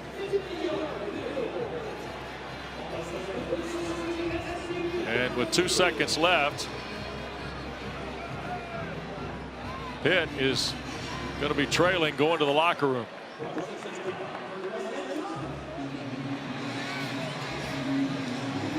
And here is Rogers. And he's just going to push it down the field. And it will roll by Finally, Robinson scoops it up inside the 5. And the horn will sound to end the first half as he's tackled out near the 18-yard line. SMU. He goes, listen, we got to go in and play the rest of this game, because if we can do it in one half, so can they. Yep. Tyreek Robinson will not field the kick from Colin Rogers. Let's go downstairs and check with Dana, who talked to Pat Narduzzi.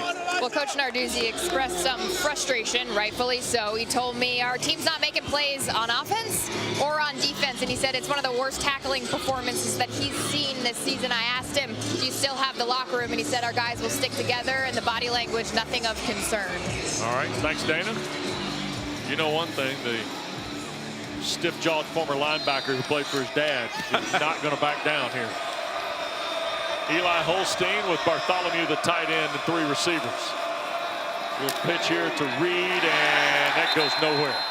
Mustangs are right back in the action. Walker, the linebacker, has been a problem from the start tonight for Pitt. Boy, there is no hesitation. He shoots this gap, leverages Desmond Reed, doesn't allow him to cut back against him. A 3-yard loss. Here's Holstein. Dumps to Reed. Ooh, and a big collision before he was able to get back toward the original line. You know who. Yep, Walker was there. So was Deuce Harmon. Boy, this SMU defense comes to play at the point of attack. They don't get leaky yardage gained on them. Tackle well in space. And they are putting the pressure on Pitt tonight. Yep. And we got a stoppage of play here because I think something got sailed onto the playing surface out near the 43. And that's going to bring an announcement from referee Elliott. Fans, please refrain from throwing items onto the field. It's 3rd down. How about one more? Put you in the pocket of Ahmad Walker here.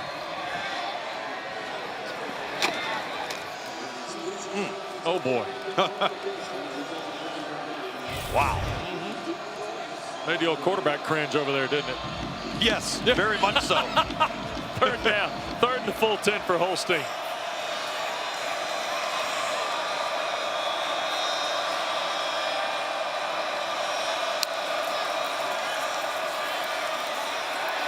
Backing up, flags thrown, shoots it upfield, and incomplete. Tried to find, I think, Kenny Johnson. And shaken up on the play, Elijah Roberts, the defensive lineman for SMU. He's going to come hobbling off. I think this is a hold. Well, it is, and it's on Elijah Roberts. Offense, number 50. A penalty is declined. 4th down. They moved Elijah Roberts down inside to the tackle spot as he hobbles off the field, and he absolutely owned Jason Collier, number 50. He's just so active and disruptive, and normally Roberts is on the outside, but he just keeps fighting and fighting and fighting. They finally catch him on the hold late as Eli Holstein flushes. So the penalty puts Daniels in the single safety to take the punt of Junko. Been a tough night for Junko. They're going to fake this. Here's Bartholomew, and he's going to break for a yard or 2, and that's it. So Pitt goes into their special teams bag of tricks here. Moses is the first guy to get to Gavin Bartholomew to get him on the ground, and now Pitt went for the surprise. SMU didn't bite. Well, in the execution of that play, I mean, it's a risk, obviously, on that line to gain, but when you throw the football essentially behind the line of scrimmage, for all intents and purposes, you're asking an awful lot of Bartholomew to get to the line to gain. You think it's his shot coming here, Tom? I wouldn't put it past him. Well, they're going to hand it to Smith and see what happens. He'll step through 2 tackles. It was almost a shot play, just one on the ground. Tackle made by Taman Lynham, the 5th-year senior from Orlando who transferred in from Nebraska. We'll add another explosive to the tally. That's now 8. And here goes Smith again, dancing through for a yard to the 15. No, you mentioned taking the shot right there, and I honestly feel like Rhett Lashley's got things going in the run game to the point where he feels like he can rely on this offensive line for SMU, who has played spectacular tonight. Career high 138 tonight for Brashard Smith. And just keep pushing the pile. Yep. You see 138 of their 148 on the ground. Here's Jennings. Oh my, Hibner, the tight end. A move inside the 10. And it'll be 3rd down and about 3.5. McMillan the tackle. Good to see Donovan McMillan back on the field. Remember, he left the playing field late in the first half. Yeah, went into the locker room. Yep. So there's number 3. What a nice design here on the tight end screen to Hibner. He's all set at the wing right there. Invites Sincere Edwards, number 90, off the edge. Kevin Jennings just dumps it off, and 3rd and a long 3. A terrific look on the 3rd down. Hand to Smith, and Burchard is going to be close to the 1st down. Philip O'Brien Jr. the tackle with Rasheem Biles. They're going to give it to him. And so it's going to be 1st and goal just outside the 5. And the Mustangs are ready to go once they spot it for play. Kevin Jennings is listening to his head coach. SMU on a 1st and goal.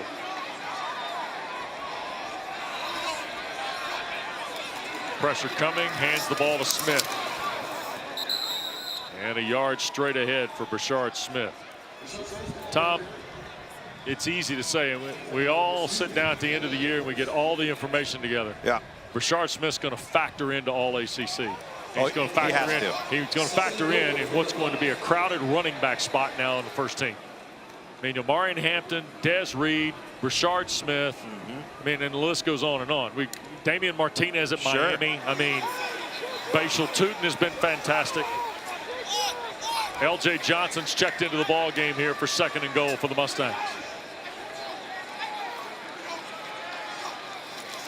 Jennings wants to throw, now in trouble, and the Panthers get to it. First time Pitt has really been able to apply the vice grip to Kevin Jennings, and they do it with Kyle Lewis, who's their leading tackler coming in. Right at about 60 stops on the year for Lewis. He and Donovan McMillan right there for the tackle lead for Pitt.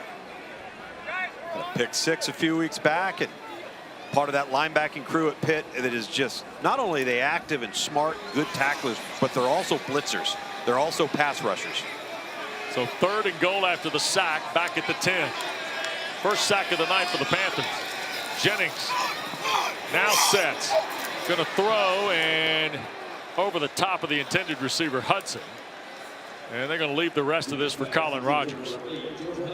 So SMU will settle for a field goal after the turnover with the fake punt from Pitt gave them outstanding field position at the Panther 28 to start their first possession of the 2nd half. Well, Rhett Lashley doesn't look like a happy football coach who's up by 28 right now.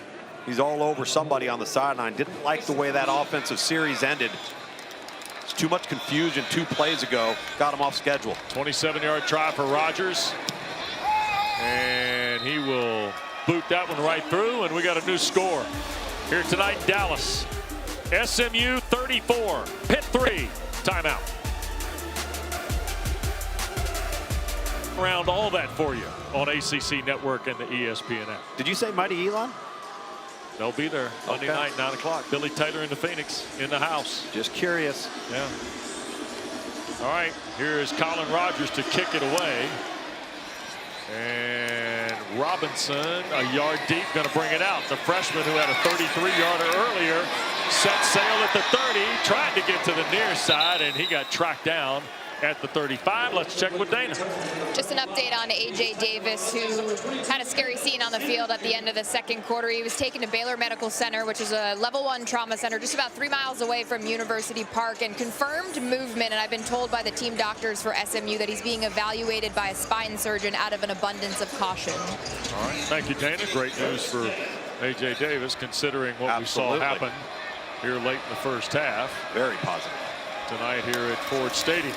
First down, Des Reed trying to get Pitt on line offensively. We'll push it upfield. That'll be a run of right at 14, almost 15 yards before Isaiah Wacobia makes the tackle. Another kid from the Metroplex, factoring into Rhett Lashley's team that is 7-1, trying to get to their 8th win, and this is either, I think, procedure on Pitt, Tom. Well, Lyndon Cooper double clutched the snap. Snap infraction. Offense, number 56. 5-yard penalty. First down. Lyndon Cooper, one of those guys. He transferred from NC State. He's from the Atlanta area, played at Carrollton High School with the former Wolfpack quarterback M.J. Morris, right, who is now the number 3 guy at Maryland. Cooper transferred to Pitt, makes his 13th start tonight here for the Panthers.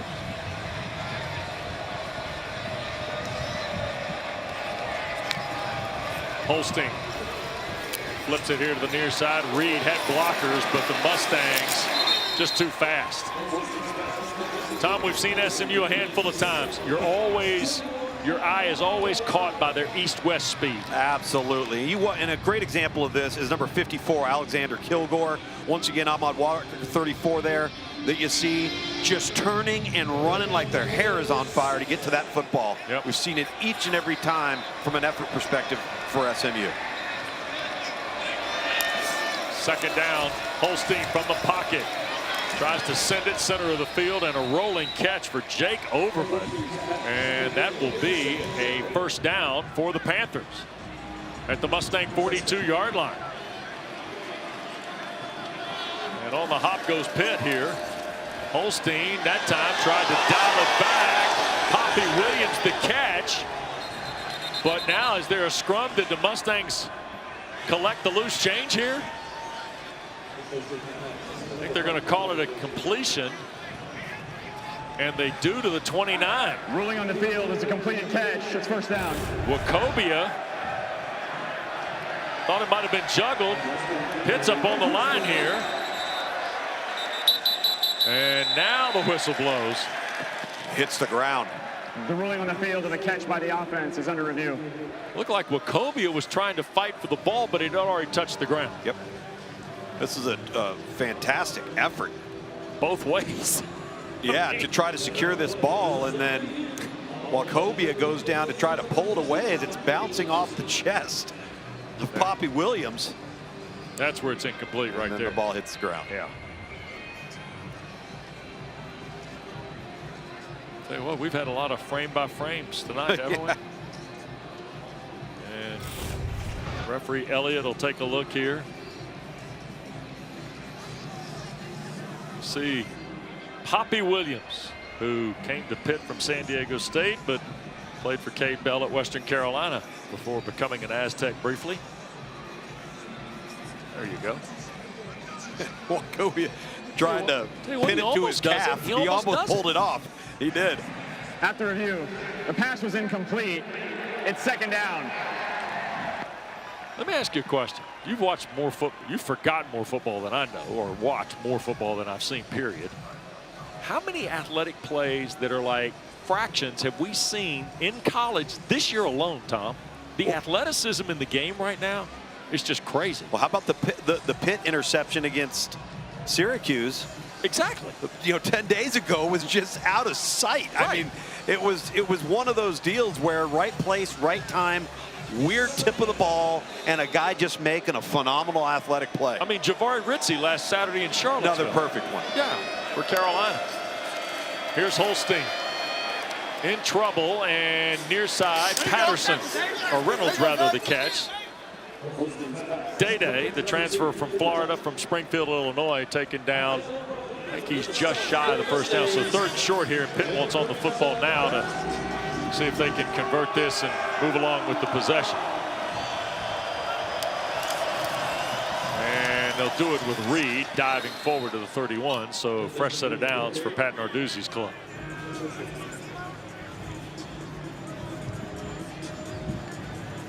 Well, a game that was highly anticipated around the ACC tonight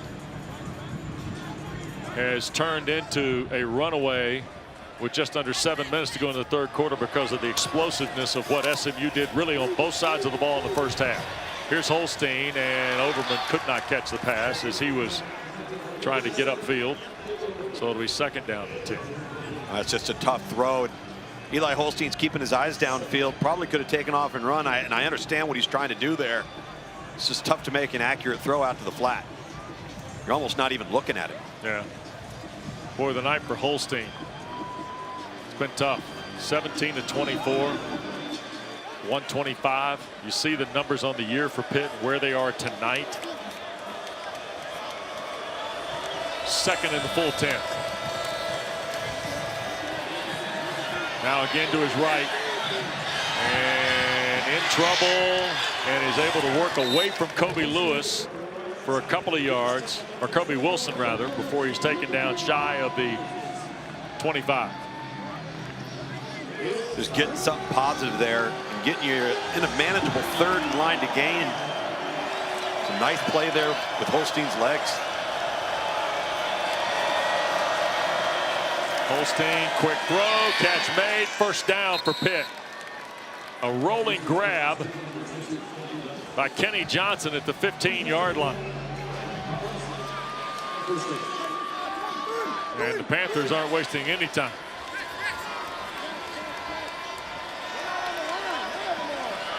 This is an illegal formation from Pitt. Here goes Holstein to the right, and he will get inside the 10 before he took a shot from Roberson and Wachovia. Here you go, Lukes. Yeah, that formation, it didn't look like there were enough people on the line of scrimmage to the trip side right down here. Nobody's on the line. 11th play of the drive. Second down and 5.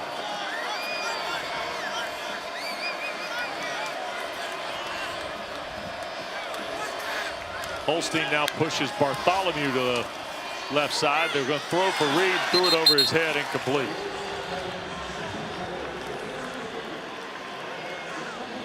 And now we're going to get some substitutions. SMU will make an exchange defensively here.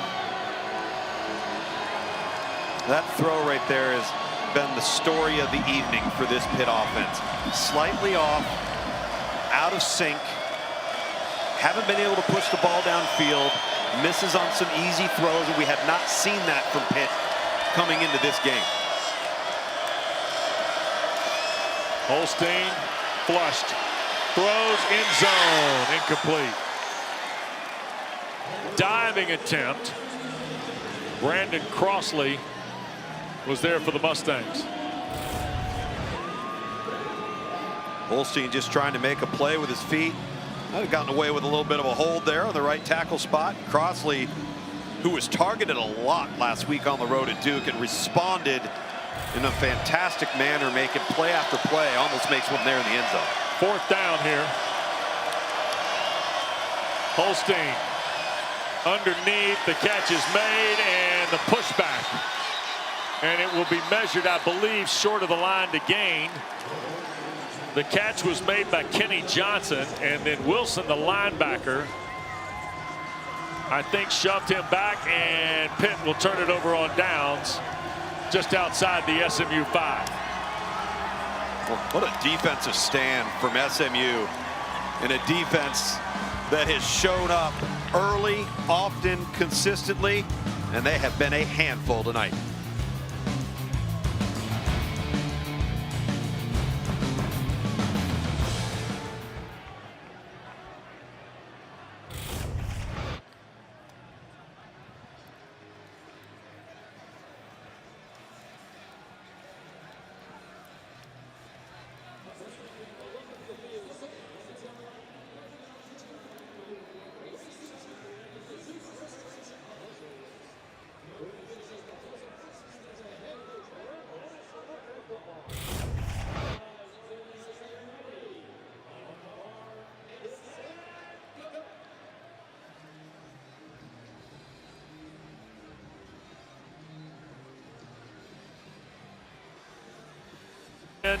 Dial it up from the Hard Rock.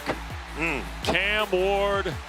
And have you heard of Xavier Restrepo, Tom? All he does is catch the football and score touchdowns. Crazy, isn't it? You know, he's one of those guys, he's a small guy that plays big. He makes contested catches, explosive plays, and how about that second half explosion for Miami? What do we have here? Let's get to the bracket. Let's start doing some things. Well, this is going to look a little interesting. That's looking a little interesting. Up there at right the top, there. number 3 seed, 5 seed. Right. How about that 5 seed? Right there. Yeah. Okay. Yeah. Wow. Okay. Interesting. Yeah. We got a lot of moving parts. Well, let's not forget, when it comes to that, the AP poll has no bearing. Right. None. Off the 6. Here comes Brashard Smith, and boy, he's hammered out of bounds on the first down carry. SMU turned Pitt over on downs after a 13-play drive. And Brashard Smith, who's got another career night on the ground, 142 on 20 carries, is going to come out of the ball game, and we're going to get some L.J. Johnson action. Oof. Remember, this is a guy who was a slot receiver and return man at Miami, and how he's adapted to the running back position, how explosive he's made them, has changed the offense. Panthers coming after Jennings. He's going to put it up and incomplete to the far side. That's Keyshawn Smith, who took the top off this game in the first couple of snaps with the 43-yard play. You know, with all the line games and the stunts and the pressures that Pitt routinely comes up with, they haven't been able to dramatically affect SMU offensively in a negative manner, certainly not to the level that they did 10 days ago against Syracuse. Yep. So now 3rd and the full 10. And here come the Panthers. Jennings, and the ball is incomplete for Hudson. Jordan Hudson trying to make the play on the comeback route. And Lynham was there defensively. And that'll be a 3 and out for the Mustangs. Yeah, and that would have been a first down. Kevin Jennings could have just gotten that ball up just a little bit. SMU holding up in pass protection there. Just a low throw to the sideline, and Rhett Lashley's shaking his head going, boy, a fresh set of downs would have been really nice right there. Yep. Pearson step inside his in line. Oh, we got a great picture there. And the punt here to the near side. Reed going to let it hit. Oh, he touched it, and then smart enough to get it out of bounds with it. Because once he touched the football, it's a live ball as long as it stays in bounds. Instead, Pitt will have a here to the Metroplex, Tom. And here's the give to Rodney Hammond now at the running back spot. He's going to pick up right at about 6 on first down. So Hammond, and they're going to hold the personnel here. Yep, they do. They're going to move Sincere Lee, C.J. Lee, out on the perimeter to the far side of the formation. Holstein looking to throw. Back here to the near side, Bartholomew, the tight end, made a man miss. And then helped out of bounds by Sanders near the Mustang 40-yard line. Cale Sanders, 22, has made a lot of plays tonight, and he missed that tackle right there, and he was mad about it. Yep. He jumped back onto the field of play and made the tackle. Now Holstein again, gonna lob it up downfield. Lee cannot hang on. Boy, he had gotten the step on William Nettles. And Lee, the transfer from Western Carolina, who's from Clearwater, Florida, could not hang on to it. Well, you'd just like to see him make this grab. Ball a little bent over to the sideline there, just a little bit. Alma mater of the leader of our Saturday night primetime crew, Joe Smiley, from Clearwater High School. Here is the give inside. It'll be 3rd down.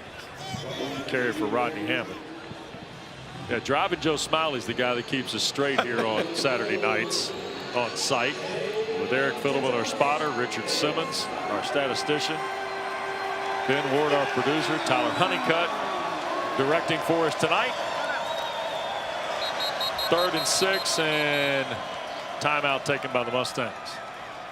Rhett Lashley wants to have a word. It's going to be a cakewalk now, because if you start doing that, that's when somebody's going to jump up and bite you. Yeah. Pitt's clearly got the most difficult remaining schedule. So here is Hammond on 3rd down, and Rodney Hammond going to be stopped about a yard and change shy. And so another 4th down go here.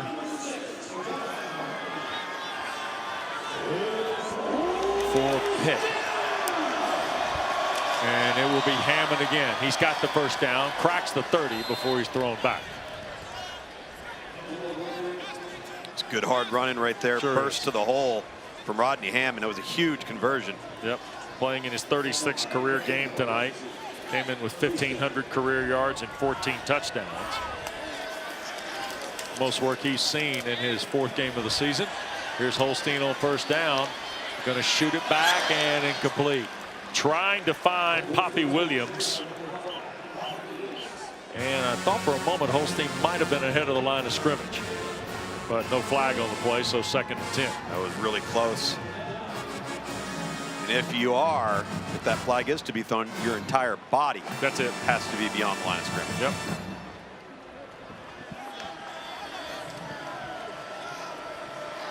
So Holstein avoided that penalty, and now 2nd and 10. And Williams that time thrown just beyond his reach. And now the little unforced things are happening. No question. And these are all the plays that we've seen as misses tonight have been routine for Pitt up until this point. That's how well they had been playing offensively and then defensively, complementary football by creating negatives, creating turnovers and tackles for loss. That hasn't been the case tonight for Pitt. So 4th down. Or Reed has come in for 3rd and 10. I'm sorry. And the inside give is Reed.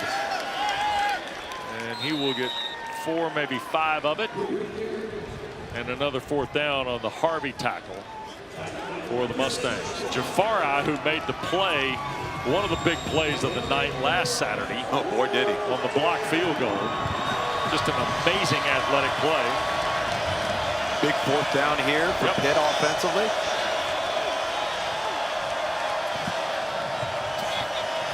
Time ticking away here in the 3rd. Holstein gonna tuck it and run. First down and more to the 10. 5, and Eli fumbled the ball. Did he break the plane before he fumbled the ball?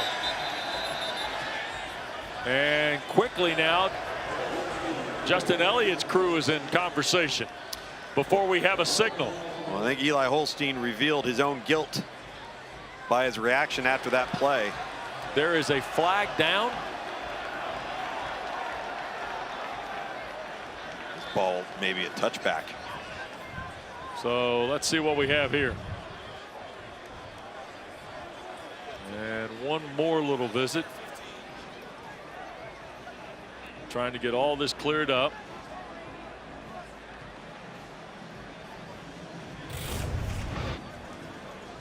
We're going to be able to show you a look here.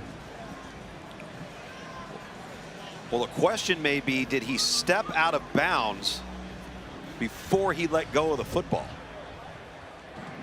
The ruling on the field is the ball was fumbled at the 1-yard line and rolled out of bounds in the end zone. There's a foul for holding defense number 1.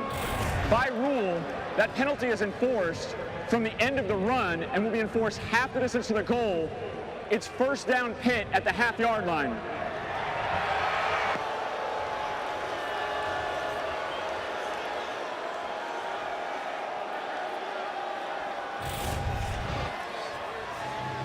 So the penalty then nullifies the fumble. The fumble, and whether or not this went through the back of the end zone.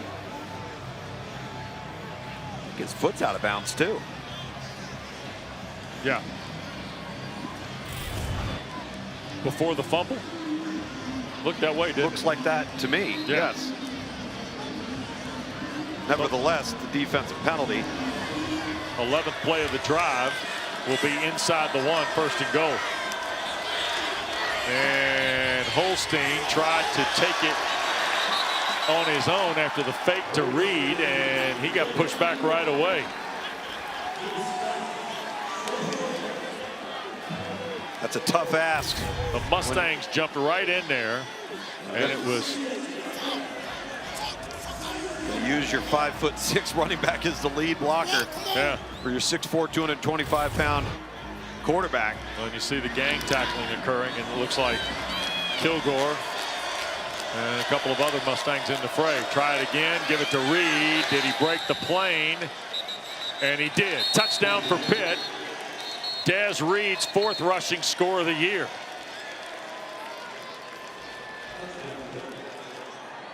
Ruling on the field is a touchdown.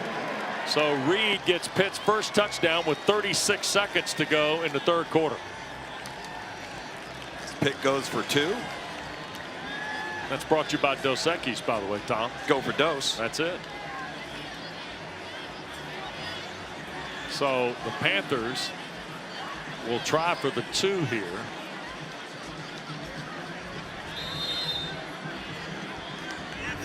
They are 0 for 2 in 2-point tries this season. And they got a tight end and 4 receivers for Holstein.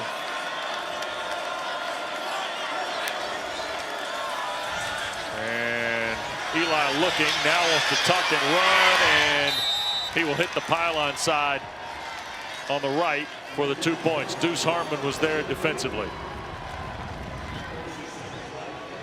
So Des Reed gets the touchdown. Holstein gets the 2 points, and it's 34-11. See Desmond Reed get over the top. Eli Holstein doesn't like what he sees, scanning to his left, flushes to his right. There's no contain for SMU. One of the few times tonight that Eli Holstein hasn't been flushed or under duress with people in his face. 12 plays, 56 yards, 3.5 on the drive for Pitt. And their first touchdown of the night, the 2-point ad. It's a 23-point difference with the 4th quarter to play. Pitt number 21 is now wearing 49. Pitt number 21 is 49. And Wabuko, I believe, or Harrison, because they have 2 21s, and obviously they're both playing.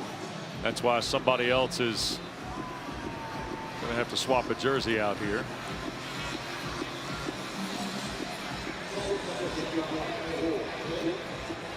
Isaac Brown, by the way, has just hit another long touchdown run for Louisville, Tom. The Cardinals are on the way to winning tonight at Frank Howard Field. Rolling in Death Valley. Yep. Wow. So here just seconds ago,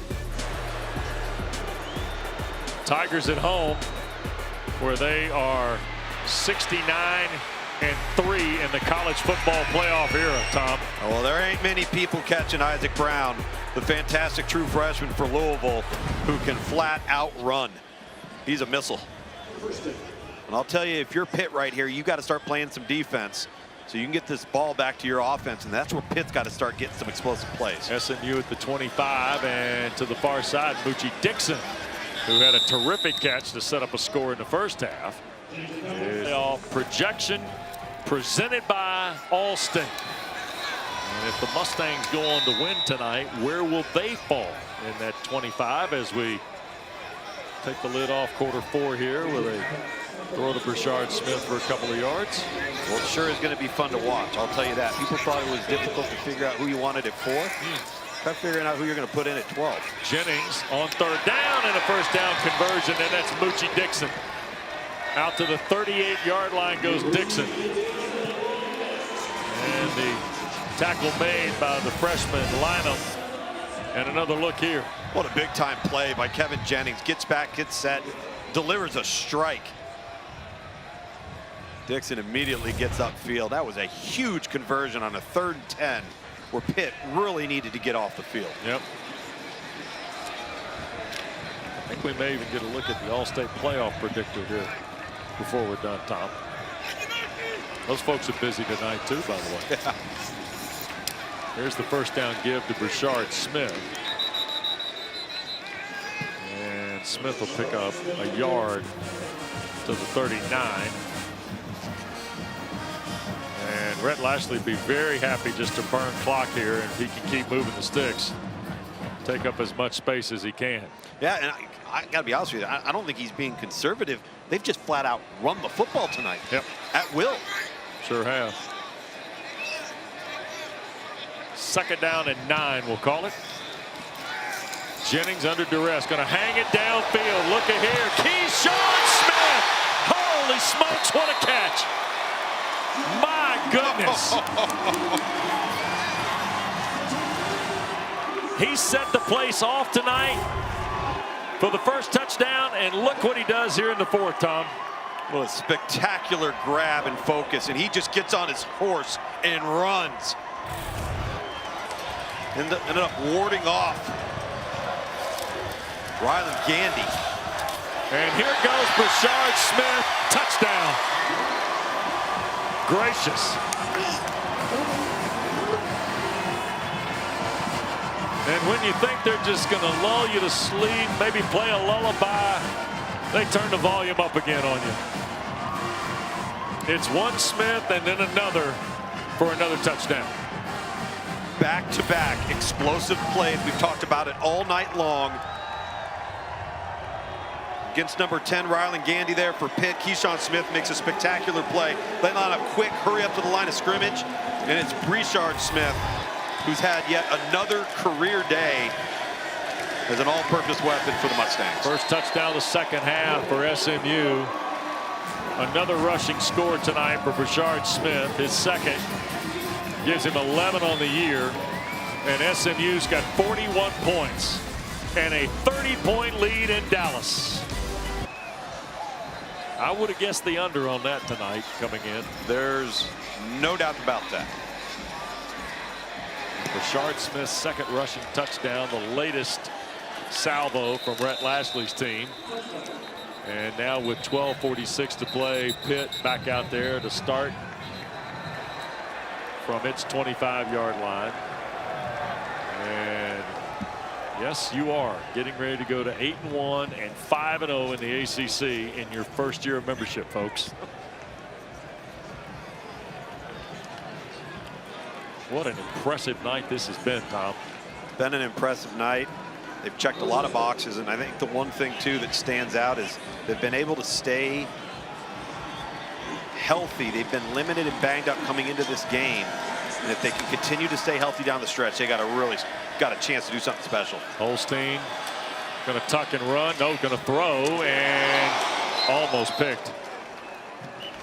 A diving try by Deuce Harmon on a ball for Reed. And it'll be 2nd and 10.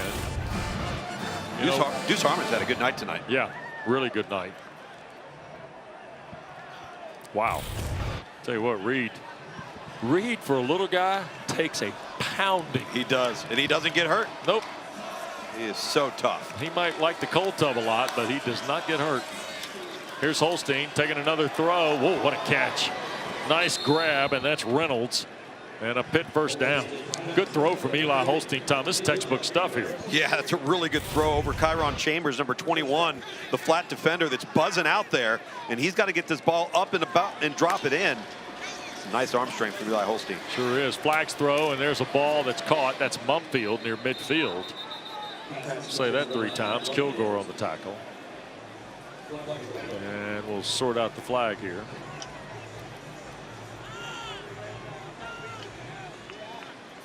Offside. Defense, number 15.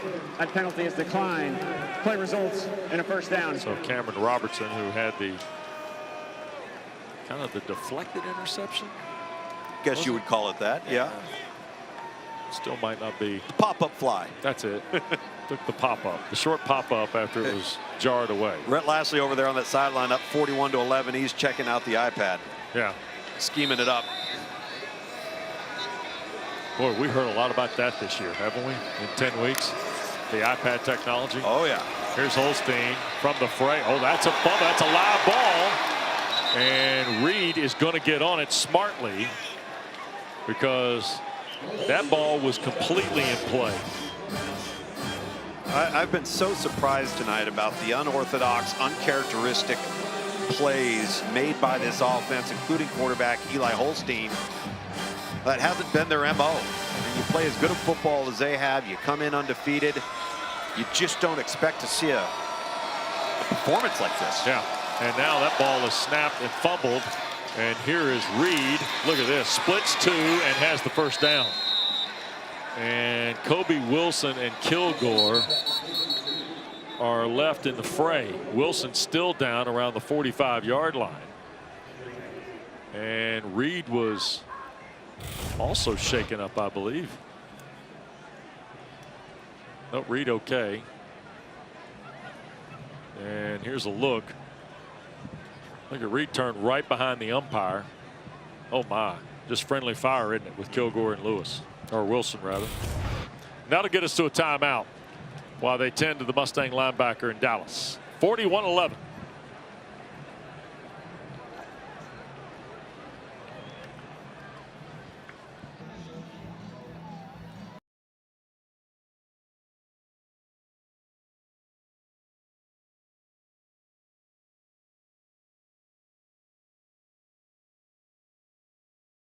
Outside of Atlanta, Kobe Wilson make his way off the field.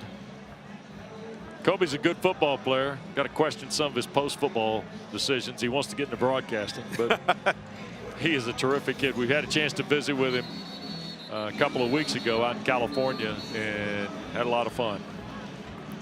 I met Ryland Gandy today too, who's also interested in broadcasting, Luke, so don't get comfortable. Ryland Gandy, Kobe Wilson, they're all in line. They're all getting ready to roll, put on the headset. Yep. Tell you what, it's been one of the unique blessings of the job to be able to visit with these kids, though, isn't it? Talk to these staffs every week. And boy, in the case of SMU, we've seen the Mustangs a handful of times, and got to be impressed with their first-year membership in the league and what they're doing tonight in this game with Pitt. Holstein dumps it down. And the catch was made, and the hit from Kilgore. And it's on C.J. Lee, who took the shot, and it's now second down. Boy, Alexander Kilgore. If Ahmad Walker won't chase you, Kilgore will. Holstein a long throw, and that's offline, and Brandon Crossley took his eye off of it. He would have run. The ball would have hit him if he kept running. If he plants his foot in the ground and comes forward on that, right, he's off to the races. Exactly. And Crossley is upset with himself so much. He's got a fumble return for a touchdown. He would have had a pick six there. Third down. Flags thrown. Holstein. And wide open. The catch is made. And Reynolds trying to fight upfield. Helmet pulled off as the tackle's made at the 22. But as they say, hold the phone here. Might be offside.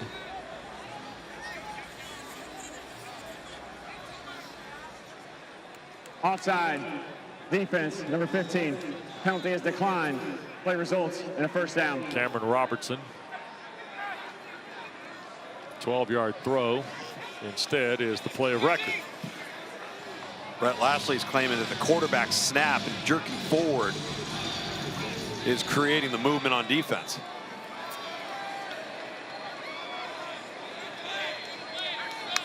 You see the bunch look, and now Holstein clutched it from the pocket, and now will make the shot and the throw and the catch by Overman, the tight end, will make it first and goal at the 5.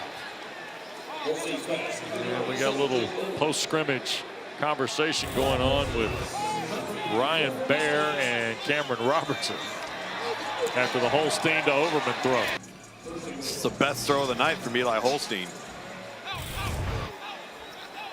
Haven't been able to consistently come up with those big plays and even the routine plays. Yep. And here's Holstein. Looks, now dumps across, and Reed deflected it, and it's intercepted in the end zone. And Jonathan McGill has got his second interception of the year. Wow. How about that?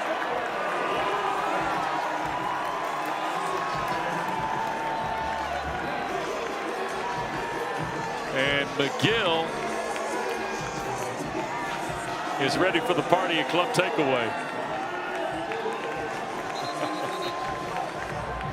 My goodness. It rains, it pours. Yep. And here's McGill in the club.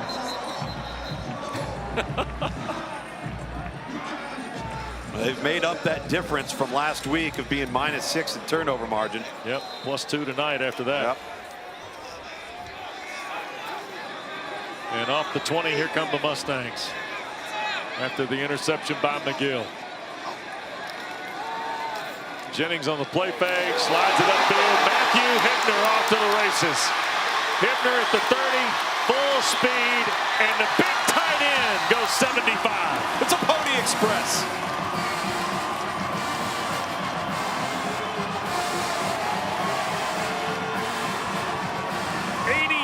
Total for Matthew Hibner.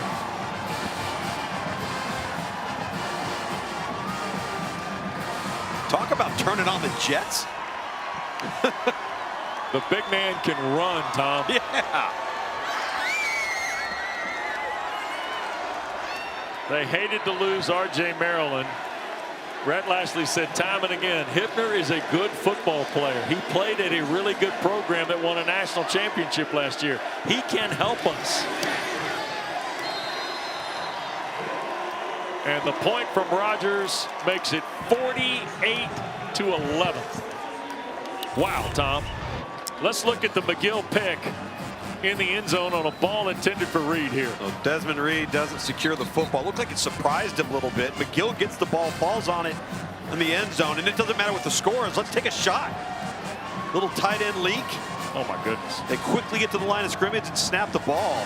And those are two safeties. That's Phillip O'Brien. That's Cruz Brookins that are trailing Hibner there, and he outruns all of them. It seems to me that, we've seen the shark signal from a lot of these SMU players after they've made plays tonight. Yeah. I think they kind of felt like they were a little disrespected. Sure. No R.J. Maryland, no Jake Bailey. Maybe you're not at full strength. Pitt had been coming in with his vaunted defense, created turnovers, created tackles for loss, pressures. SMU getting the better of the Panthers tonight. Yep, sure are.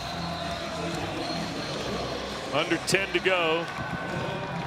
3:06 tonight for Kevin Jennings. Tom, on 17 of 25. It's his second 300-yard game. And the kick through the end zone by Rogers. Let's check with Dana. How about a little love for the transfers? Matthew Hibner, of course, but Jonathan McGill, who sparked that run by Hibner, came from Stanford, and I love what Coach Lashley said about Jonathan McGill. He said what he brings most to the defensive end is leadership, but I think he's proven something else, that he's impactful out here with that takeaway. Yep, sure is. Hibner came in the game with 6 catches for 70 yards. He had 4 last week after no catches in the previous 4 games. And now he's got 3 for 108 tonight. Good heavens.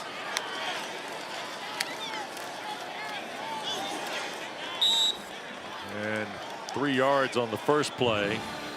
Wabuko is in the ball game now for Pitt.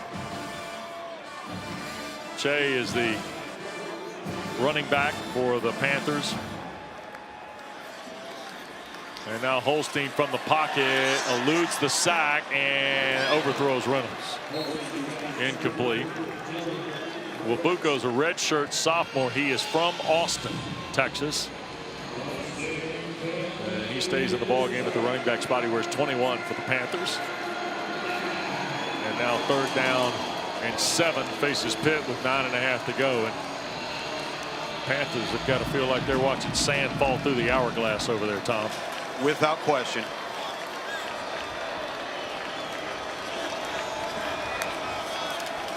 And Holstein for Reynolds, fumbled the ball, and it is picked up. And here goes SMU. The play made by Celestine, who recovered the loose change and headed back toward the end zone. It stands to be the 3rd turnover tonight by Pitt. And the San Diego State transfer, Reynolds turned and made a football move. It got punched out by Abdul Muhammad, and then Devon Celestine goes to work with the 3rd turnover. Abdul Muhammad comes in and just chops this out. Excellent job on the tackle and then using your hands. And that's going to be the 2nd turnover in as many possessions for Pitt if this stands. Is this a question of a football move, Tom, before it got knocked loose? Felt like he caught it and made a move. Yeah, he caught it, turned upfield. Looked to me like he secured it as well. Sure. This wasn't a bobbled catch or a... Yep. After replay review, the pass was incomplete. During the return, personal foul, face mask, passing team number 5. By rule, that foul's enforced. Half the distance to the goal. It's 4th down. So the play by Muhammad and the recovery by Celestine goes by the boards. However, the penalty does not on Poppy Williams.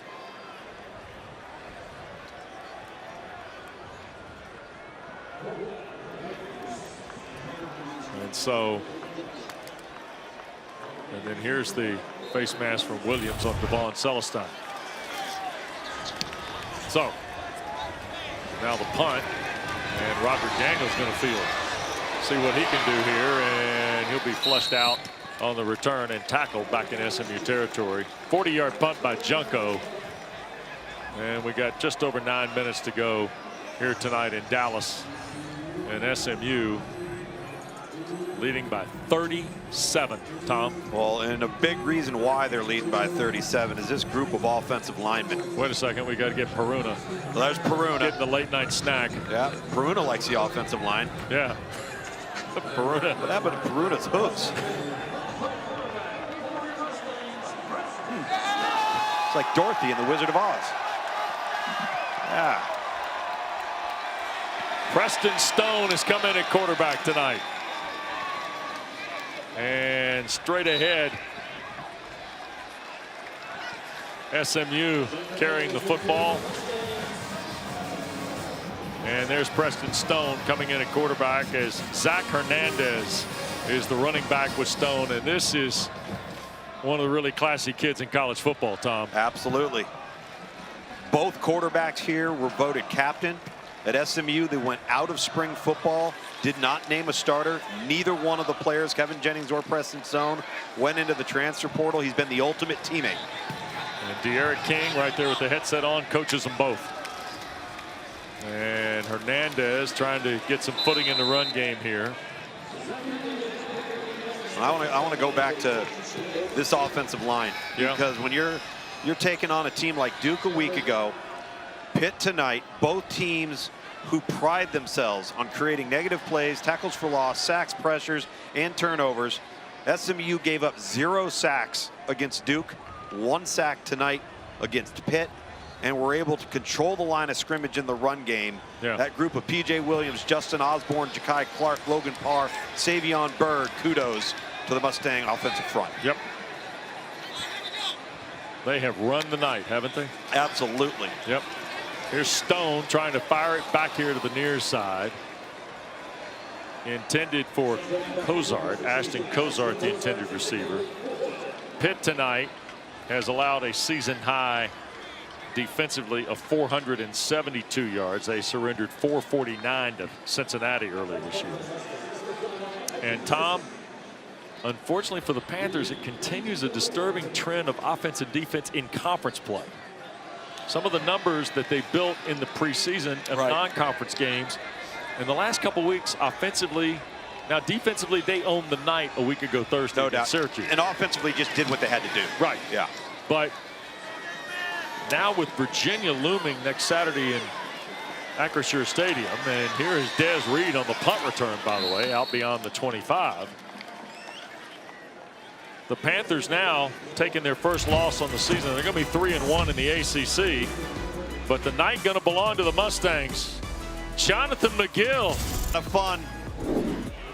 And again, going into Tuesday night, don't worry about what the AP poll says, because it's going to have no bearing, and I think you're going to see some significant shifts with what the committee comes out with in the first iteration. You see Wabuko get the carry. By the way, Nate Yarnell, who is a young man from the Lone Star State, has come into the ball game.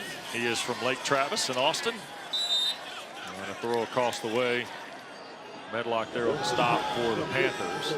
So what you're telling me is Tuesday night, when we get our first look at the college football playoff rankings, presented by Allstate, by the way, with Reese Davis and the gang, we probably know that Oregon and Miami they're going to be okay, right? Ohio State. Ohio State, Yep. they're okay. Yep. After that, I think we get some movement, huh? Yeah, we're going to have some movement. I think it's going to be very interesting to see what the committee thinks of Notre Dame. Sure. All right. It could be very, very interesting to see what the committee thinks of this team right here. Sure. Wearing red and blue. Yep. And when you consider the schedule, does that weigh poorly against SMU with no Clemson, no Miami on the slate? But the only loss is 5 points to BYU, right? 3, I think. 3 points, rather, to BYU, yeah. Here's the punt, Junko. Daniel's going to wave everybody off here and let the clock roll to 6.5. Keep going as it'll roll to a stop and touched up right around the 25-yard line. So the loss to BYU is the only mark against SMU. Yep. And here's a look at where the ACC was and is coming into the night. Yeah, coming into the night. So now you see the Clemson loss at the bottom. You see Pitt is going to be 3-1, 7-1. SMU is headed to 5-0, Tom, and 8-1.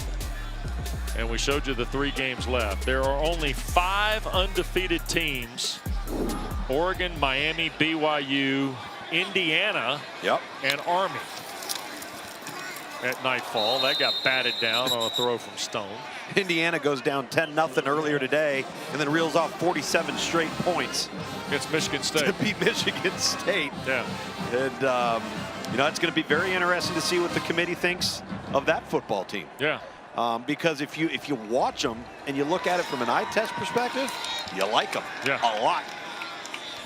Also, I think every committee, and you know, and we've talked about this before, every committee is a little different. The process is very similar year to year. But what do they value? Right.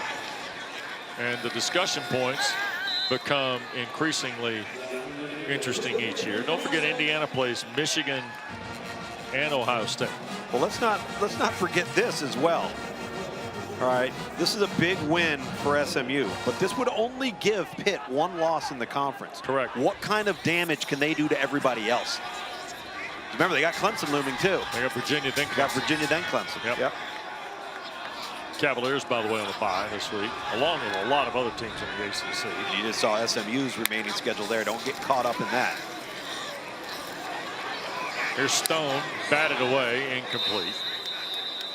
Panthers got a hand in the throw lane.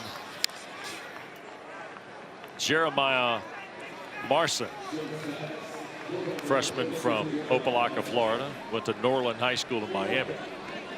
Creates a 4th down play with 5.5 to go. And good bit of what was another sellout house at Ford Stadium has cleared away.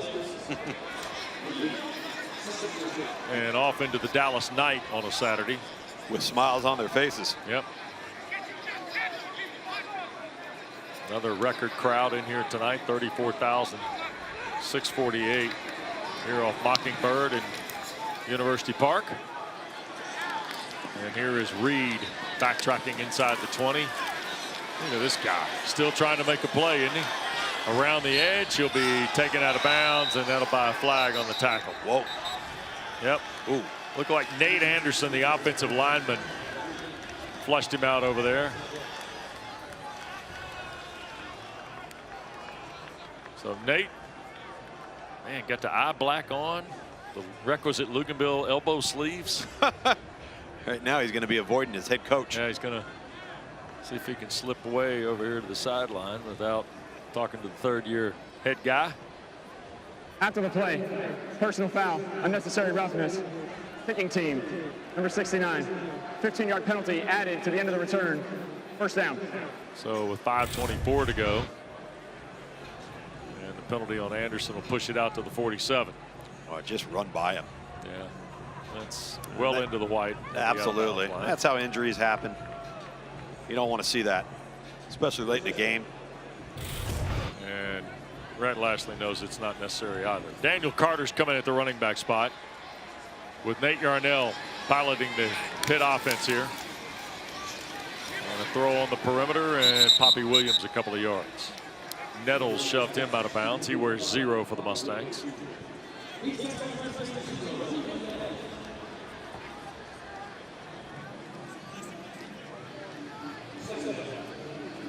So the Panthers will lose for the first time here and head back to Acrisure to meet Virginia next Saturday. And there's the throw and a catch. Konate Mumpfield into SMU territory, down around the 22 before he's tackled. So Mumpfield, the grab, haven't called his name very much, came in leading the Panthers in catches with 27 on the year. Young man from Houston, Georgia, and Decula High School, transferred into Pitt from Akron. 26-yard throw from Nate Yarnell. And straight ahead, here's Daniel Carter, who fights for some yards. He's playing tonight, Tom. 24 years of age, Daniel Carter, in his 58th career college game. And he has played, he comes in tonight at 5'10", 220. He's played fullback, he's played running back. He's lined up a couple different spots. He'll throw in the end zone, and the catch is made, and that's a touchdown. And that is Kenny Johnson making the catch. Terrific catch in the corner against Nettles and his coverage, and Narduzzi right down there to congratulate Kenny Johnson, the sophomore, on the touchdown grab. That's a good throw too from Yarnell. He's got a two-man route. Daniel Carter, who you were talking about on the previous play, was out in the flat and then got the slot fade. Dropped it in the bucket. So with 4:01 to play, Nate Yarnell gets the second touchdown of the half for the Panthers on the throw to Kenny Johnson. And Sauls to try and add the point here on a drive that you see takes less than 90 seconds. And the field goal good for Ben Sauls. Makes it 48-18. Kay Bell talking to his wide receiver. Kay Bell coaching, Pat Narduzzi coaching, staying positive. This will be an interesting week for Pitt. Absolutely it will be. And I think you just brought up an interesting point, because not just of what the climate will be after taking your first loss, but what's the climate of your conference race? Because here's the deal. If you got one loss like Pitt does, like Clemson took their first loss tonight, yeah, there's no saying you're out of it with the one loss. No, absolutely not. If you can rebound, you can cause some trouble. I mean, you got Virginia, Clemson, Louisville, and Boston College, all right? Now, you don't want to assume anything, but Pitt number 21 is wearing 49. Pitt number 21 is 49. Gone back to 49 now. Okay. You don't want to assume anything, but this hasn't been a trend with Pitt, right? Correct. This hasn't been a team that's been fumbling along week in and week out. It's a little bit like last week's 6 turnover outing from SMU on the road, and they were very fortunate to win the game, but then they didn't just show up this week and do it again. Right. So it's very important for Pitt to get back on schedule here. One of an end-over-end kick, and Daniels down there to field it at the 20. And here goes Roderick Daniels around the corner. Daniels 40, might need one more block, and he got edged out of bounds in territory. Sauls, the kicker, was involved in it, along with Brookins, the defensive back, or else Roderick Daniels is going to house this. 43-yard return by Daniels. The unsung hero right there. Yep. Oh, he's been such a good player for this football team. He's bailed him out of a couple of injury situations, especially when L.J. Johnson went down at running back. Yep. Went hurtling into the end zone tonight. Fantastic play in the first half. I think it's going to be interesting to see how the Panthers line up next Saturday against Virginia. How do they respond? Yep. They hadn't been punched in the nose like this all year long. They've been in some tough games, some come from behind games, but not like this. Keldrick Luster has come in the ball game now for SMU.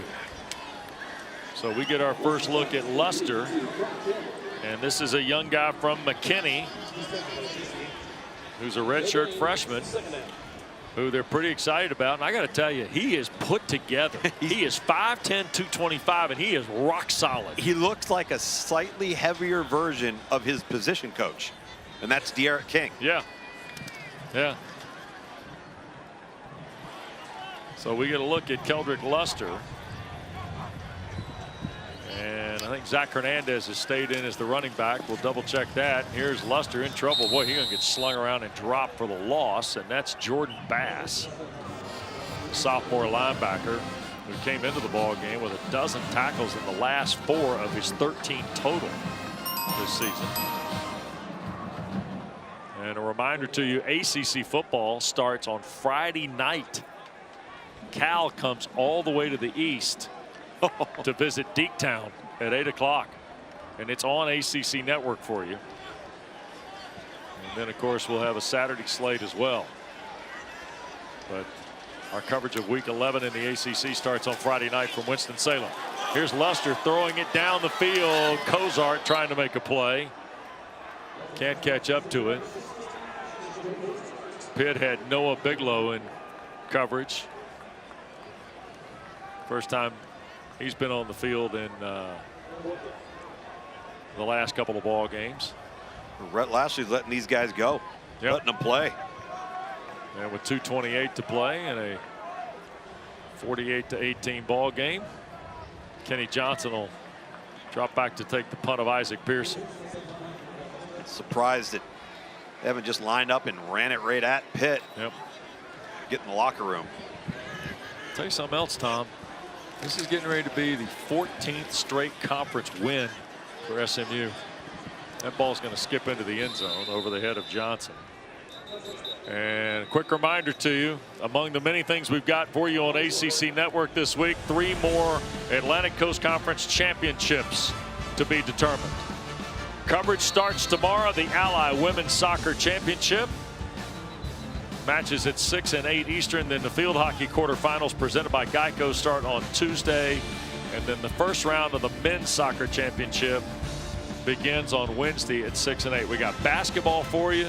We got women's soccer tomorrow. We got field hockey Tuesday. We got men's soccer later in the week. We got Tom Luganville occasionally on ACC PM. That's right. We got Boiling Points with Dana at some point, maybe next Friday. I'm not sure. Lots of things. Taylor Tannenbaum will be there. Kelly Gramlich, Joel Berry, Justin Walters. We got cast. We got dozens of people. Various sundry. Various and sundry folk that'll help you get through the month of November. But the first ACC championships of the fall schedule to be crowned this week here on ACC Network. And now the flag and a little bit of explanation here from Pat Narduzzi. And let's see what we have.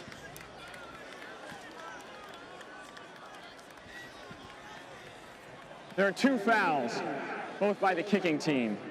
Holding kicking team number 28. That 10-yard penalty will be enforced from the touchback spot. After the play, unsportsmanlike conduct, kicking team number 1, his first. That 15-yard penalty will also be enforced. First down. Whoa.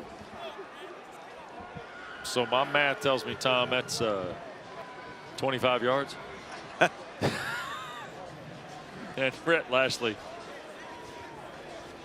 I think, is not exactly thrilled with that. No, he is not. No. Either the penalties themselves or the interpretation or what have you. I'm not sure. But nonetheless, at the 45, Nate Yarnell. And what do we have here now? Another stop.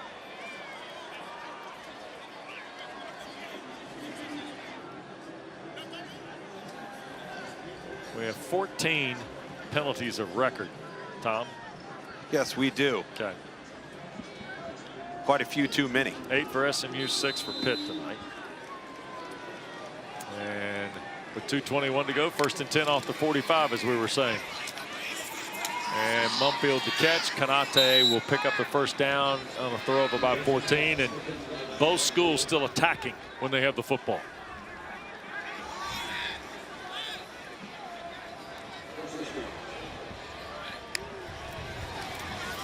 And here is Yarnell working around the edge.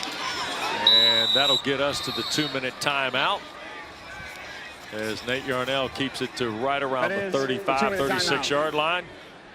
On a night where the Mustangs are getting ready to go to 8-1 and 5-0 in the ACC. Under 2 to go at Ford Stadium tonight in Dallas.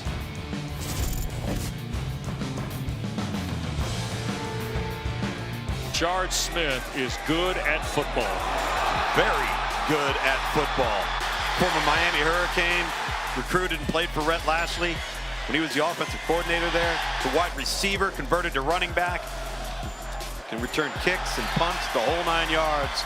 And he is about as dynamic as you will find in this league carrying the football. Man, 161 yards tonight, 2 rushing scores for Smith.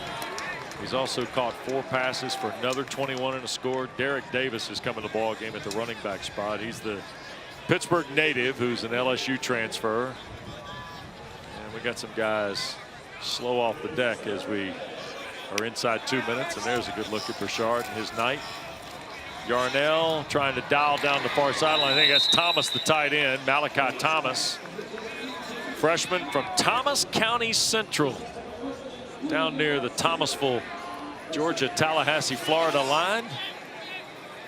And Malachi the catch. 1st and 10 inside the 20 as Yarnell's trying to put some points on the board here for the Panthers in quarter 4. And Mumfield slung around after the catch by Chambers. That's the tackle for the Mustangs. Bye week coming for Rhett Lashley's team. And they'll get Boston College in here on the 16th and then off to Virginia on the 23rd before Cal visits here on the 30th to close the regular season.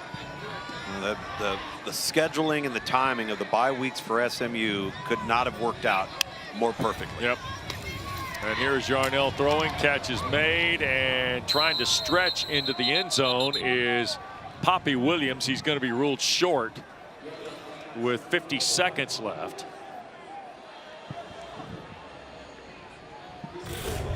And Williams, I think, was already on the ground when he tried to reach the ball over the white. Let's see. Did he hit the ground before the reach? Ooh, close. Very close. On the field call, they're going to play fake. Yarnell will throw, and that's Thomas, the touchdown catch. Malachi Thomas, the big freshman tight end, 225 pounds on a 6'5" frame, has his first touchdown. Boy, Nate Yarnell snuck that one in. Yep. I think it comes across the formation. Malachi Thomas dips into the flat, and that was through the eye of the needle. Yep. Former state champion for the Thomas County Central team. At 30 catches, 542 yards, and 8 touchdowns a year ago. They went 15-0, Tom. And they're 6A state title holders in Georgia. Point after by Sauls is good. And that makes it 48-25 here in the final 23 seconds.